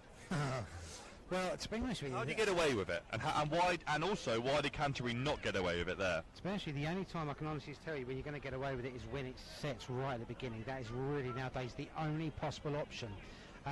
you will not get away with it. The moment that ball is moving forward, you're going to collect it. So what do Canterbury do to stop it here? Now TJ's are on the charge. You've just got to again. get the numbers right. You've got to get the drive right. I mean, if you can get through it, you can. They're going blind. They're going blind. They're going blind. And they've come away with the 5 points there. You know what? We've picked up Harvey so far for Tonbridge in the first half, but I really like their number 9, Matteo Petrosi, I think it is. Yeah, I think you might be right there. Matteo Petrosi. He's good, quick ball off the ruck. He looks a bit of a life wire. I do like him. He's decent. So Tom White, number 10 here, to kick right in front of us. That's lovely.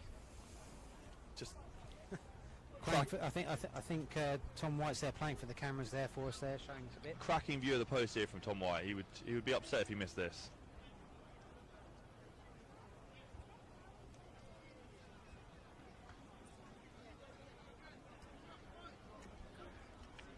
As he goes through the process that all kickers do, the old ticks and movements.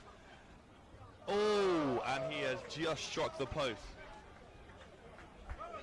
Unfortunate for him, because it looked like he was going through. Last moment, deviated, struck the right upright. Just the 5 points.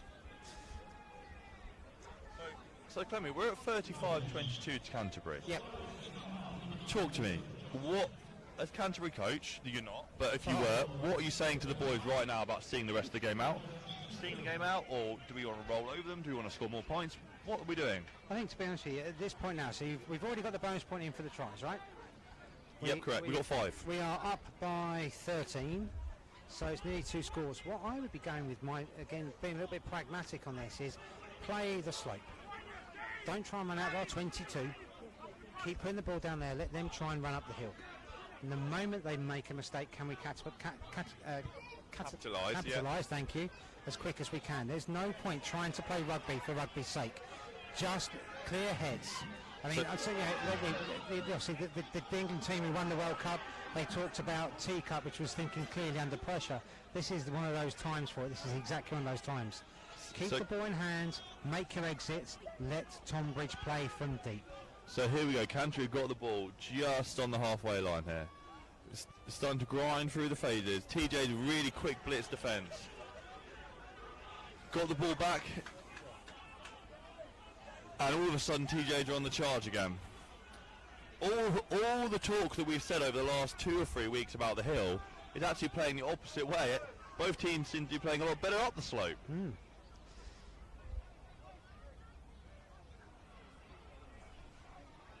I tell you what, the Tonbridge 10 there has done fantastically well. But here's the overlap. They've gone through the phases and gone in. 2 quick scores, just like at the end of the first half. So TJ's really starting to put some pressure on Canterbury here. 1, 2, 3 missed tackles in open play from Canterbury. And then TJ's have 2 on 1 into the corner. It's another tough kick again from this angle, but the thing you've got to look at here, Clemmy, for Canterbury is how are TJs getting into those positions time and time again? I think for me on that one in particular, we're trying to play rugby where we don't need to play it. Really that simple. And I'm sure Corks and the coaching team will be saying, boys, you don't need to play rugby right now. You just got to play the slope. Pop it down in those corners, make them play. We're not doing that.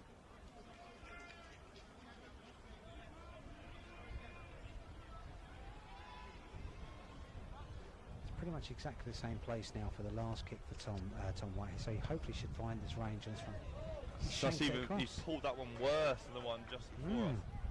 There I was saying that he was a great kicker back at Old Ease. Maybe he left his kicking boots there.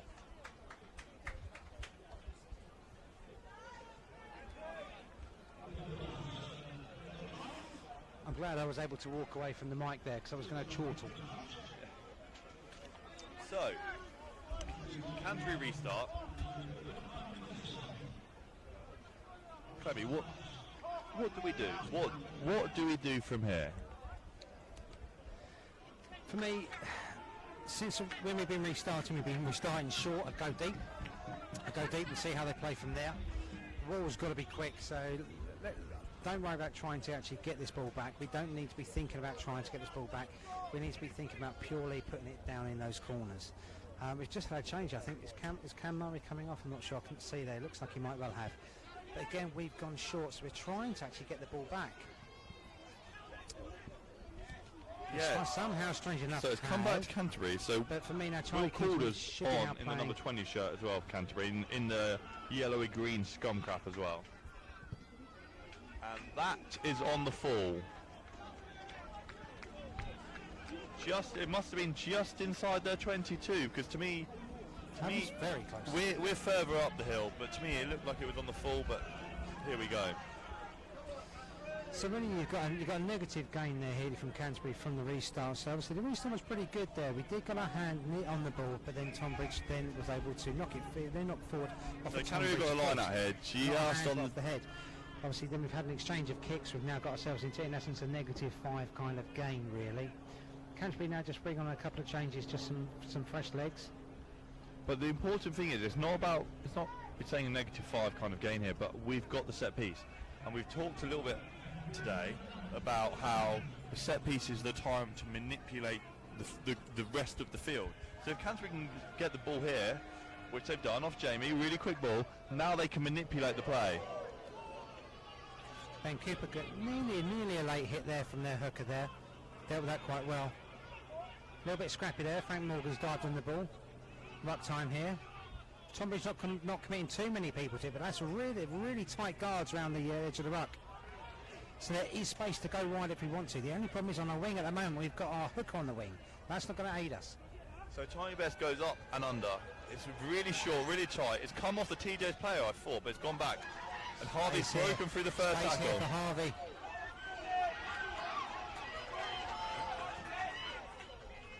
And the arm goes up for a penalty advantage to TJ's as well.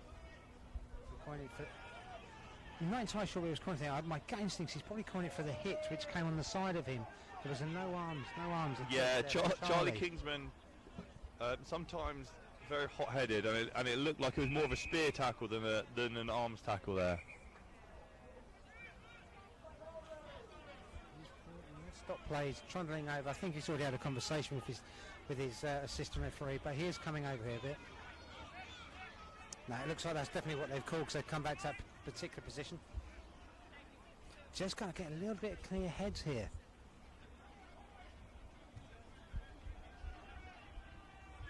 So the ref has called Captain Jamie Stevens over. He's having a word, and Jamie's going to speak to Charlie. He's calling him over.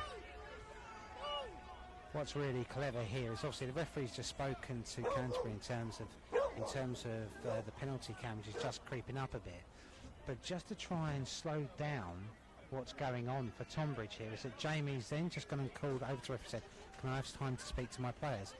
Now that's interesting, because did he not already kick that out? He's gone for a second attempt. Yeah, and I'm not sure what quite happened, but perhaps the ref hadn't blown the whistle and the game wasn't set to play, and it was. But anyway, so we go again. So TJ's have got to put in just outside Canterbury's 5 here. So really, you've got to go up on this one, haven't you? I mean, we keep trying to sack at the beginning. There we go. At last, the right sack. See where the arm goes up for the penalty advantage. No, referee. TJ look like they're going to spin it wide, and the 9 snipes.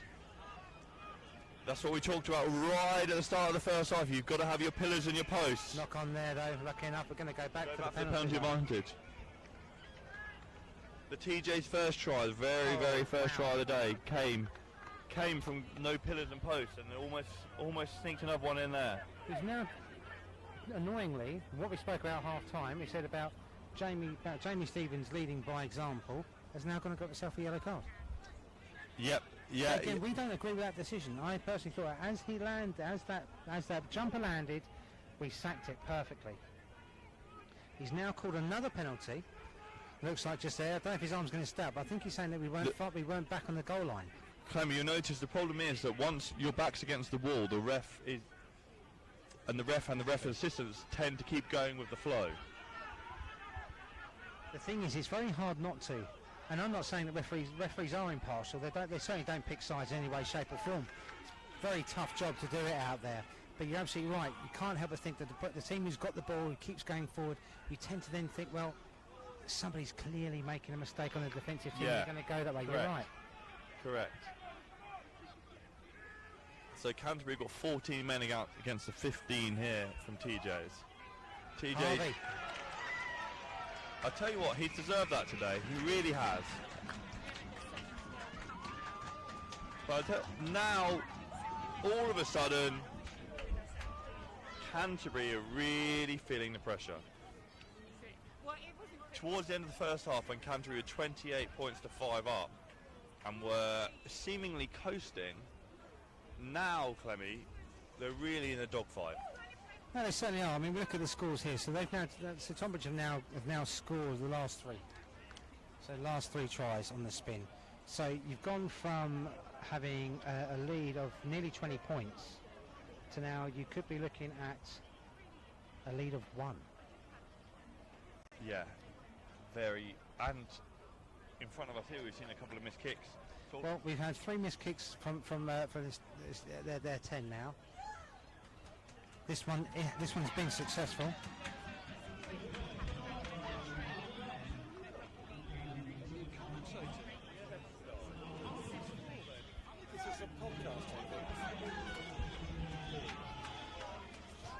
So here we are. So 35-34. This is our points at the moment. Canterbury are down to 14 men as well. So this is going to be a really, really tough. So we've got, luckily enough, we've got Di with us here, who's a special guest. Captained the 5s for 4s, 5, Di? 5, longer than he cares to mention. So how did Canterbury stop the rot here? Just got to get in their half, haven't they? They've just got to keep the ball, and they've just got to stop them, get him, into positions where they're going to score, because they look very strong. The Judds, when they've got the ball, they've got the strength. So when you were captain of Zingari back in the day, when you're calling the boys in under the post, what would you have said there? Obviously we're live on air, so you should bear that in mind. I don't think the team paid a lot of attention to me when I was captain, but I mean, again, what you'd be wanting them to do is try to make the simple things here. Is make your tackles, don't give away penalties, don't allow them to get back upfield. It's going to be a tough proposition for them to get through. Yeah, as we say that, TJs are on the charge again, back into Canterbury's half. They're really making the extra man play. And then they've got penalty advantage, high tackle coming in there from Tommy Best. So no matter what they do, they've got decent field position to build from here.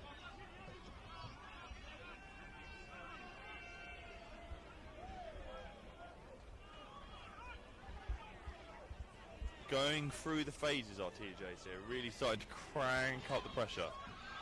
Canterbury don't seem to have an answer at the moment for what TJs are offering, and they've kicked into the corner.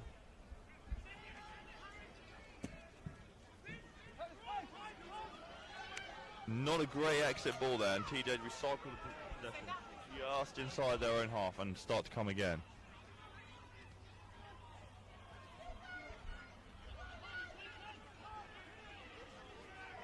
Canterbury can't quite get him down there, and then all of a sudden, going from the halfway line, he's 10-20 yards outside Canterbury 22. TJ's got another penalty and have gone quick.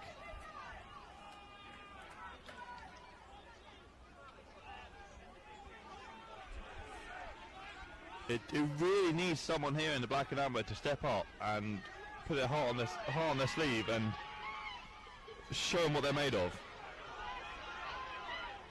As Guy wraps Harvey up very, very well there.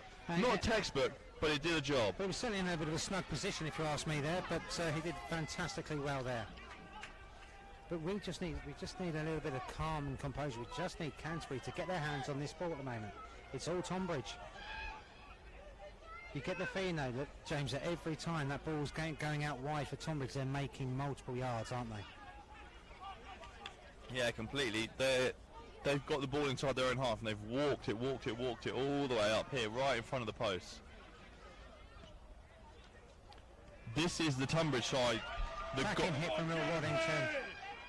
This is the Tonbridge side that got promoted from Nat 1. This is what they're really starting, or not from Nat 1, to Nat 1, sorry. Yep. This is the side that's really starting to show.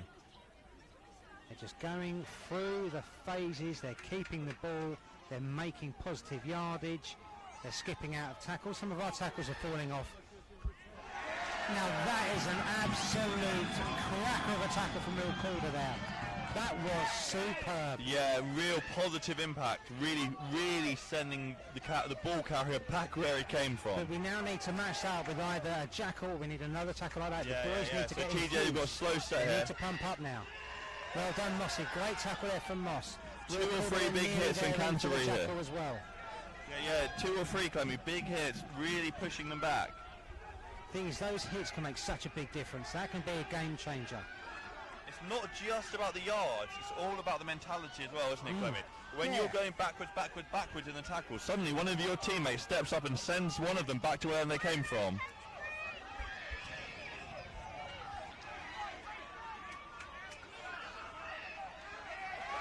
Yes! That's fantastic. very... Ball was out, the ball was As in the you face can hear of the mark, behind- it was out. Referee said the ball was out. Was that Will Calder who steamed in now and that? Yeah, as you can hear behind us, the fans are very happy about that play from Canterbury. So Canterbury are going to go through the faders here, use the old heads, use the smart play. The problem is here is that the way in which Tonbridge was set then, as much as some of the fans would have liked the ball to have kept in play, it wasn't possible. You had their number 10, their outside centre and their fullback in a great position. It wasn't possible to keep that ball in play and play. No, not at all. They were marking the line very well. So now TJs again have got the ball just inside Canterbury's half. What's clever here is I think Danny Herriot is now taking what we used to call it Isha pudding. Yeah, so talk to me, Clemmy. What does that mean? Well, quite simply for me as a pudding is you take the sting out of the game. One of you knows when to go down and say that you've got an injury. So Danny's there now just saying he's got a bit of cramp or he's got something wrong with his knee. It just takes the sting out of the game. It slows everything down. And that's why we called it a pudding. Yeah, no, great. And that only comes with experience, doesn't it? You can't, like as a young lad, when you're hot-headed, you wanted to go from tackle to tackle to tackle, and that's what it's all about. It's just that little bit of experience going, I'm gonna put my arse on the floor and I'm just gonna take a second here. The thing is, when back at Eastern when you play against him at Blackheath, you see him do it, because I've seen him do it many a time. You kind of almost want to run on the field and just give him a slap and just say, don't be so ridiculous, get up, we know what you're doing. But they can't, because the referee has to think about the care of the player. Yeah. And when it's on your side, it's a very different kettle of fish, isn't it, Clemmy? You love it. You love seeing a pudding. So, are Canterbury going to compete at this lineup? They haven't gone up for the last, I don't know how many. And they haven't gone up again. Then this time Tonbridge played off the top there. Completely different change of tack for them. Their line set really well, with a couple of scissor movements inside. 10, I'll tell you, their 10 is getting better and better throughout this game. Yeah, he's really stepping into it, isn't he? I do like the way in which he takes the ball up to the line. He rarely passes too early. That's another cracking tackle from Will Calder. His tackle count is rising. And it's not just tackles. There's a lot to be said about making tackles, but they're all positive gains. Yeah. Anyone can grab hold of someone and pull them to the floor, but he's hitting them and pushing them backwards. It certainly is that. The TJ's going through the faders here. That's a little bit loose. Breaking back But loose. Tom picks it up at 10 for the TJs. They're looking to recycle the ball again. We've got an injury down here for Canterbury. It's not looking great. Can't see the player. We then eventually end up with a knock on. So another little break in play it looks like here. But that Canterbury player is in a little bit of pain. So we've got Will Calder taking a knee in the 20 shirt. We've got 2 Canterbury players down on the floor here. One in a lot more pain than the other, closer to us.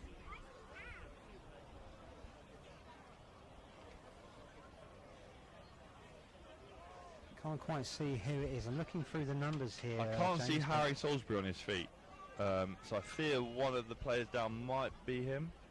We've got number 20 who's come on, so I've got that as... Oh, so it's Mossy. Mossy's just down in front of us here. On his back. Everybody else is up on their feet, but Mossy's really feeling that one.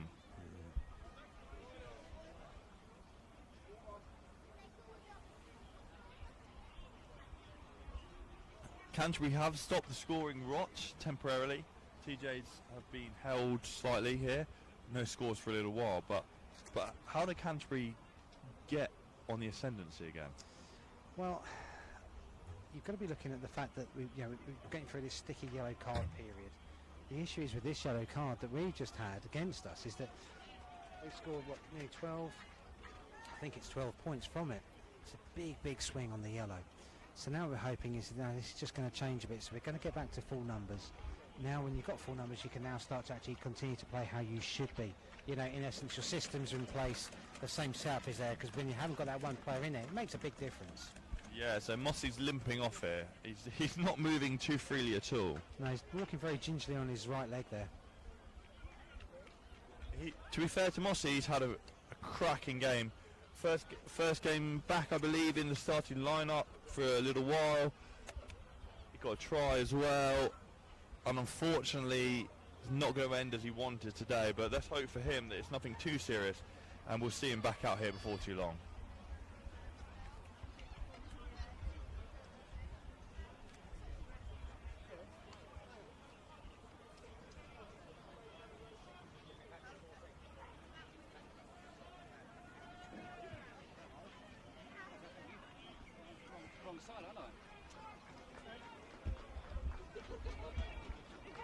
So last 10 minutes of the game here. Last 10, big 10. So just 10 minutes left to go.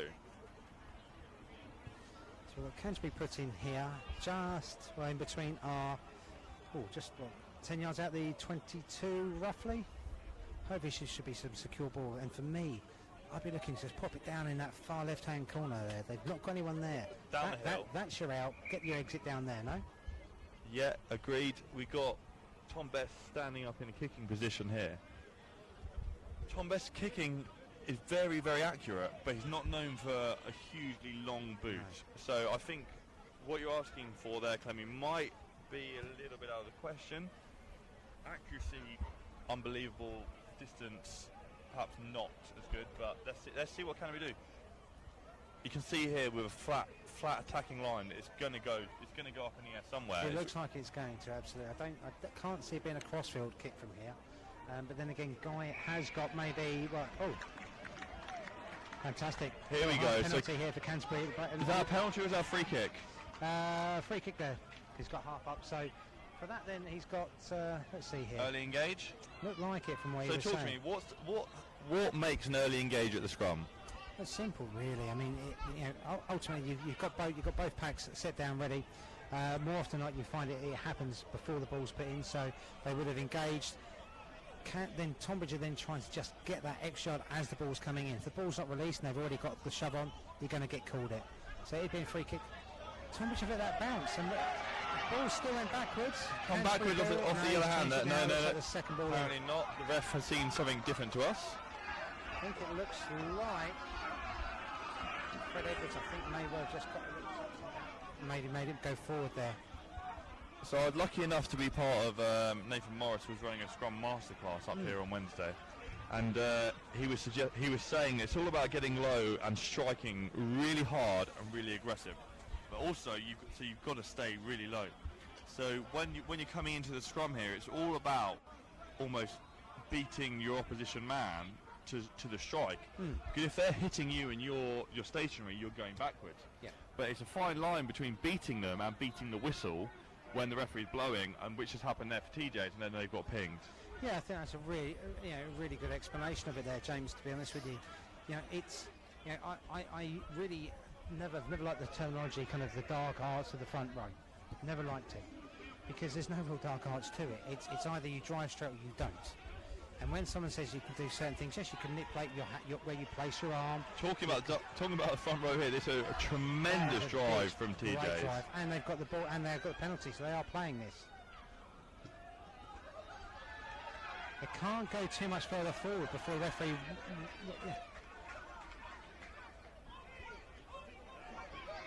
Line will call to get with another. Cam Murray's back on the field there, I just see.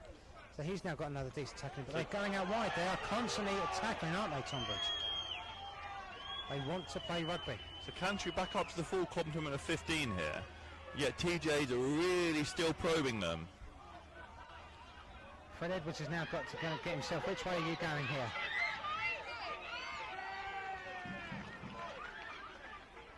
I tell you, Harvey Young's done really well keep holding the ball there, to be honest with you, from the pressure that he was under.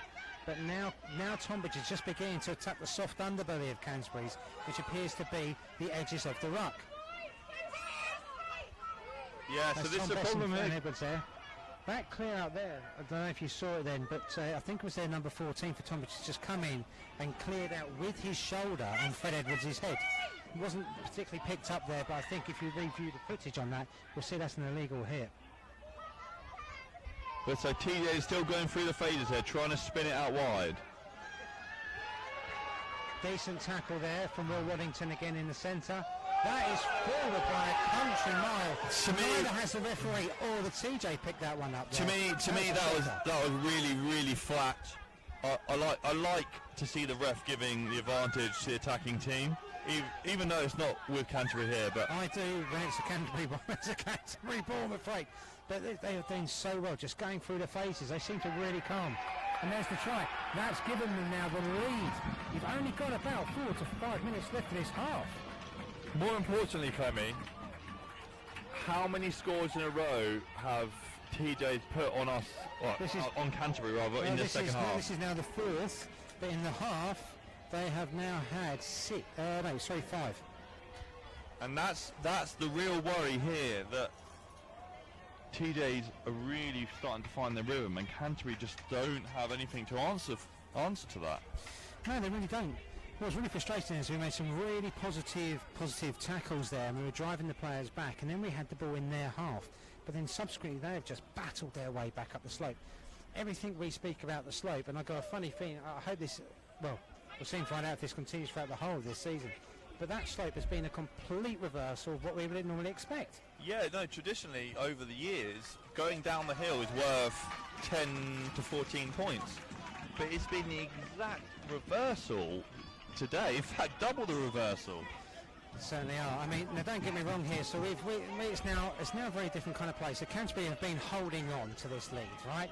Yeah, completely. Now you've got to get down the slope and get a converted try to win this game. We've got 4 minutes left. This is almost reminding me when we had Henley back here when we went up that season. Clemmy, when was the last time that Canterbury were in TJ 22? That I'm going to struggle with, other than when we scored a try in the first. But we've now gone and thrown a Hail Mary at midway through, and their number 13 has been a real menace all day. Let's pick that ball up. Knock on from Tonbridge, though, in our 22. We have the ball here. Frank Morgan's just been driven back, so we're going to go back for the knock on anyway. But that could have been the final nail in the coffin there for today. Yep. Canterbury were pressing really hard. Sometimes it's just not on, but I think the moment and the pressure of the game got to them a little bit there. But you have to say that was great scramble defence from the boys to get back in, get back round. Couple of the first tackle slowed them down, 2 or 3, and then it took 2 or 3 to stop the marauding Tonbridge Juddians player dead in his tracks. Looks like Guy's now coming off Guy Hilton. Doesn't seem to be moving too swiftly there behind the post as he's going off. No, he's not looking overly happy either. So you've got to really throw, for me, you've got to throw to a degree caution to the wind, to a degree. Don't get me wrong, you don't necessarily want to lose the point that you already have in the bag, because obviously you're within 7, so you're going to get the point. But would you roll the dice and go for it? Okay, for me, before the game started, Canterbury should have won this game convincingly. Now we're here with 5 minutes to go. The game is still in the balance. Let's not forget that. There's only one score in it, and with the players that Canterbury have got on the pitch, it's still within their capacity to come away with the win here. No, most certainly. I think for me, I think you play. I think you back yourselves, you play quick, but this is where you now need to have your wingers and your centres working for each other, almost playing the kind of little 1-2 kind of rugby which you can do around players. This is going back a few years. This is where you wanted the old Ricky McIntosh on the wing. Oh, Kai, yeah. What you did for Ricky. Now Tonbridge have gone and absolutely dominated that scrum, turned it round, got the full penalty from the referee here. So they dominated the scrum just here on the halfway line over to our right hand side, and they've done the same thing up there, Clemmy. So what are they doing that Canterbury can't match? To be honest, I think if anything, it's just they're driving in unison. They're talking to each other. They're driving in unison. There can't be much more other than that, to be honest with you. They're now going to go for the penalty, which is a really smart move. You've got 45 seconds from when you place the ball down. A minute. Is it? A minute, yeah. So it's just edging another minute out of the game, and obviously if they do get this, it takes us out of the. Whether he hits the kick or not, a minute is a long time to eat up. Oh yes. When you think of a game of rugby, the natural stoppages, the natural pauses where the clock naturally stops. Here, he stood over the ball for a whole. He can stand there for a whole minute if he likes. In theory, he should be okay from left footer on that side. Struck it through. So that makes it 44 points to 35 to Tonbridge. So all Canterbury now can really do is now try and battle up, then battle down the slope, try and get something to finish this day with. Try and find a positive to finish with. Yeah. The other thing you can now get is your bonus point for losing if you get within 7. Hasn't been the ideal return to home for Canterbury at the start of the season. And the kick actually was fantastic. So Canterbury retained the possession. It looked like it was going to drop short, but turned over, Tonbridge ball. So from actually getting the ball back from the kick-off, looking like you've set yourself up, you've then gone and turned over. Tonbridge are kicking it out. That'll be the final whistle here. And it is. Tonbridge have come back from an 11-point swing at half-time to win by 9 points. it's not just the 11-point swing though, Clemmy. It was a 28-5 10 minutes before the end of the first half. And I'll tell you what, they really have deserved that out there today. Without a shadow of a doubt, without a shadow of a doubt. I think what we found there is just their attacking ability. Their number 10 in particular, for me, was superb. He was absolutely superb. I mean, the problem is there was plenty of other players that you can pick out there. The number 13, Duncan Tout, for me was fantastic. As I said, Tom Wright at 10. Really like that. Their number 9, Matteo Petrozzi. And it's painfully to say it, but Harvey Young looked really good. Yeah, I know. It was a shame. It's like I said earlier, it's always a pleasure to see some of the boys back here. Harvey had a really good game today. It's hard to take many positives out of that second half from Canterbury, but there was a lot in the first half that they can build on. Absolutely. So. I mean, you've got to find the positives in what's there. Yeah. What's there was that when we had our confidence up, we scored points, and it didn't seem it was that hard for us to score them either. So ultimately, it's just get maybe that mindset of when we're under pressure, trying to just relieve that by going deep, playing the slope, just letting them play from deep. We didn't do that today. Yeah, no, correct. So I'm going to pass you back to Lee Yu. Going to jump in here and take over from me. Thank you very much.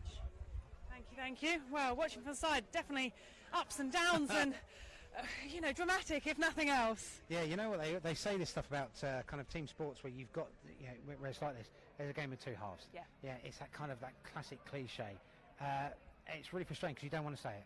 Yeah. But that is a game of two halves out there. Well, I kind of felt like it was more than two halves. There was like two halves in each half.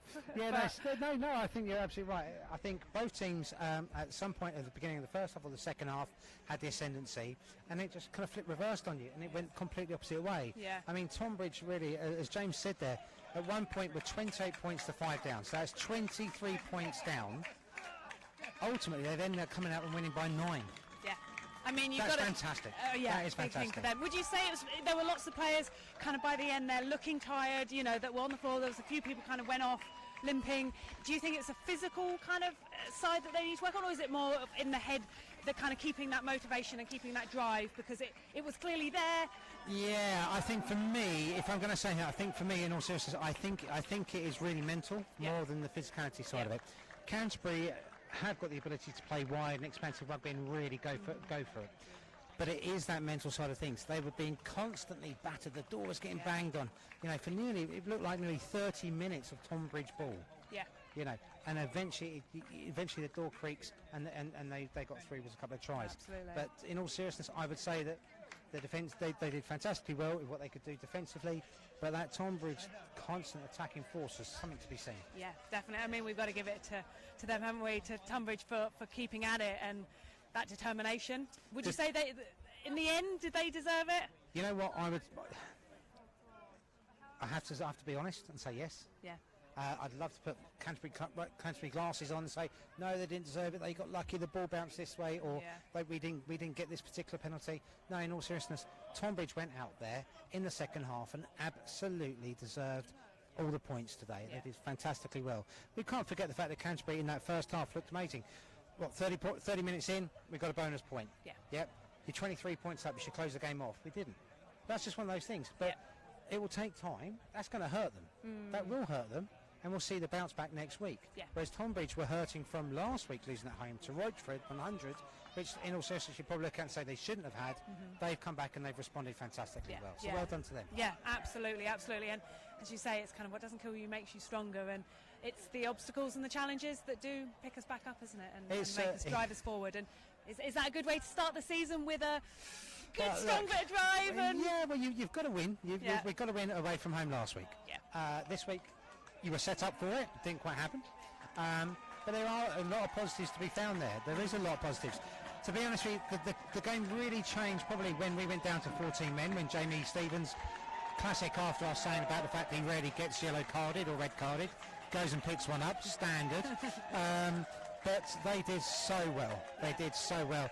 But that 14 men, when you're down 14 men, as me and James are talking about, it doesn't seem like a big number. It doesn't seem like it matters that much until you play rugby. But you're set to play 15-man rugby. So the way in which you set up your line out is for a 15. The way in which you set things up for your scrum is for a 15. All of a sudden that's disappeared. So you're then going, oh, hang on a minute, Jamie's normally there, but he's not there now. Yeah.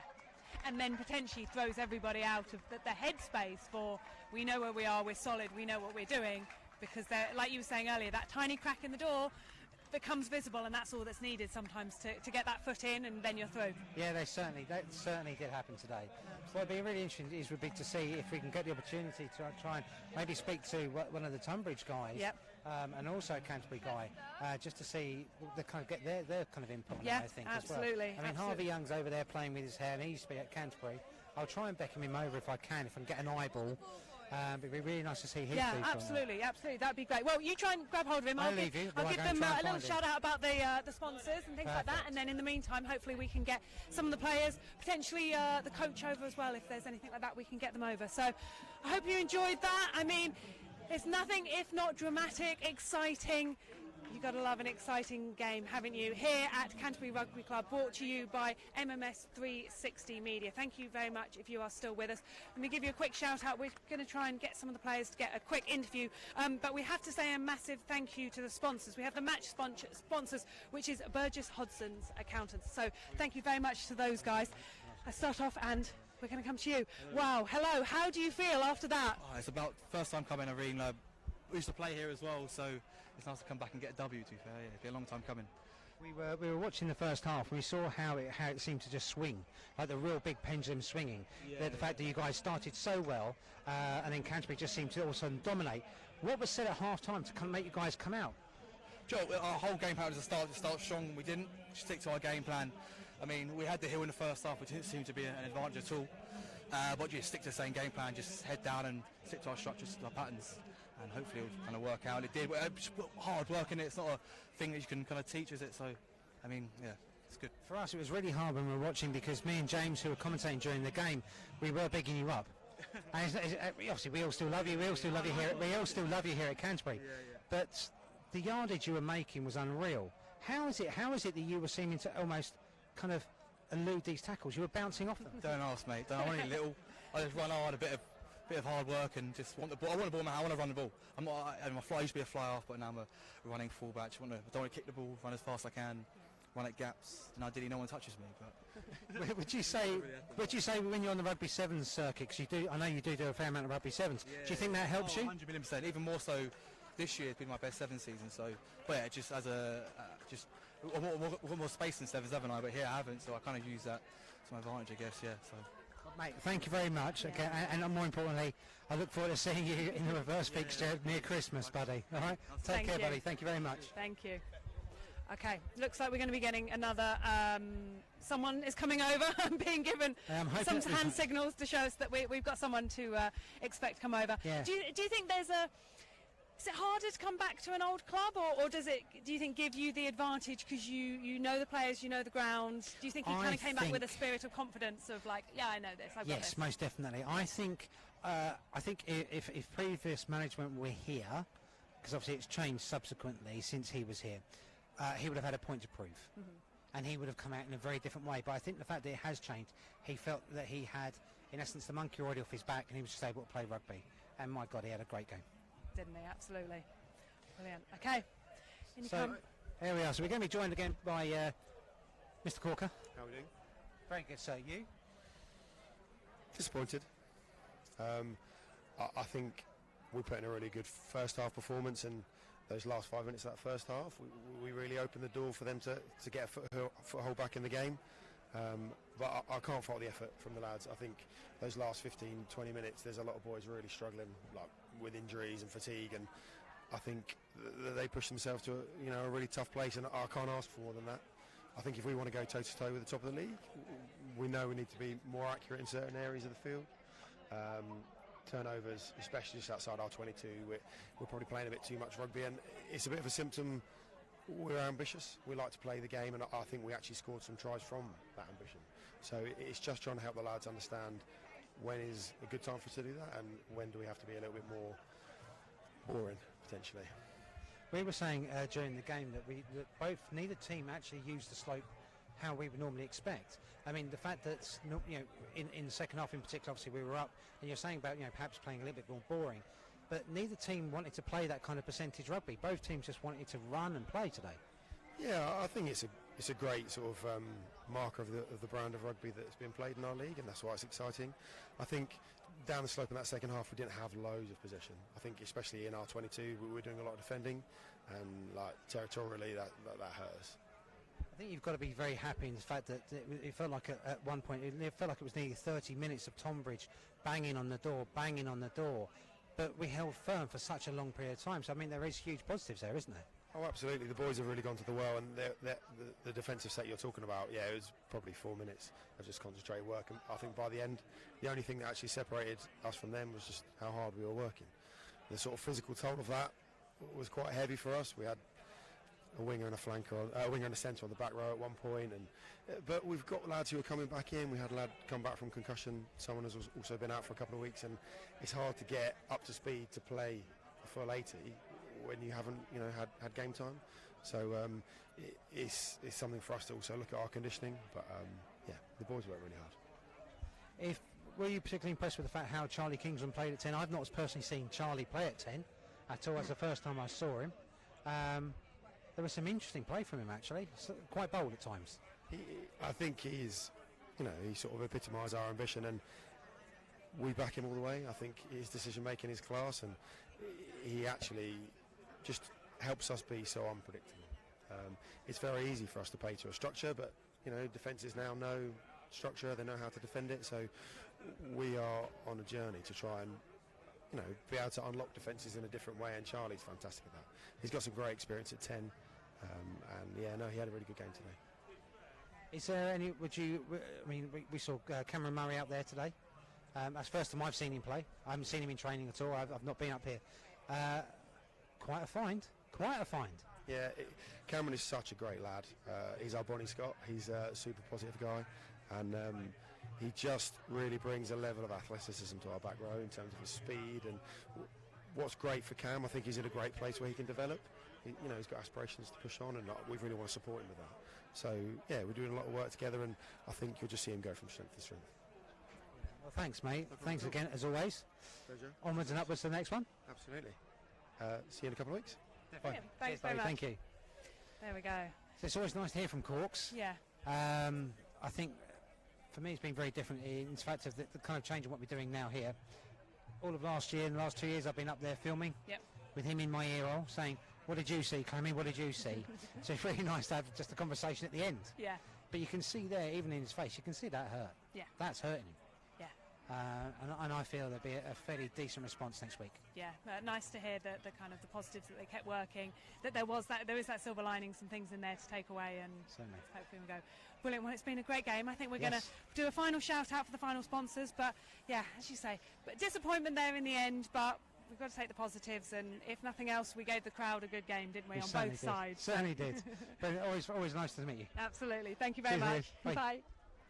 Thank you very much for tuning in today. We're going to give a final shout out for the sponsors. So we mentioned some of the ball sponsors earlier, Shepherd Neame, but we also have Jenner's Construction and Graham the Plumbers Merchant. Thank you very much to them, because places like this, we couldn't do it without the support of the sponsors. So a massive thank you to them. And thank you to you guys at home for watching, joining us here at Canterbury Rugby Club. Hopefully you will be able to join us for future games. But if not, do not worry. We will be live streaming here from MMS 360 here at Canterbury Rugby Club. Disappointment, but we've got to take the silver lining. So we'll leave it there for today and wish you good night and have a good rest of the weekend.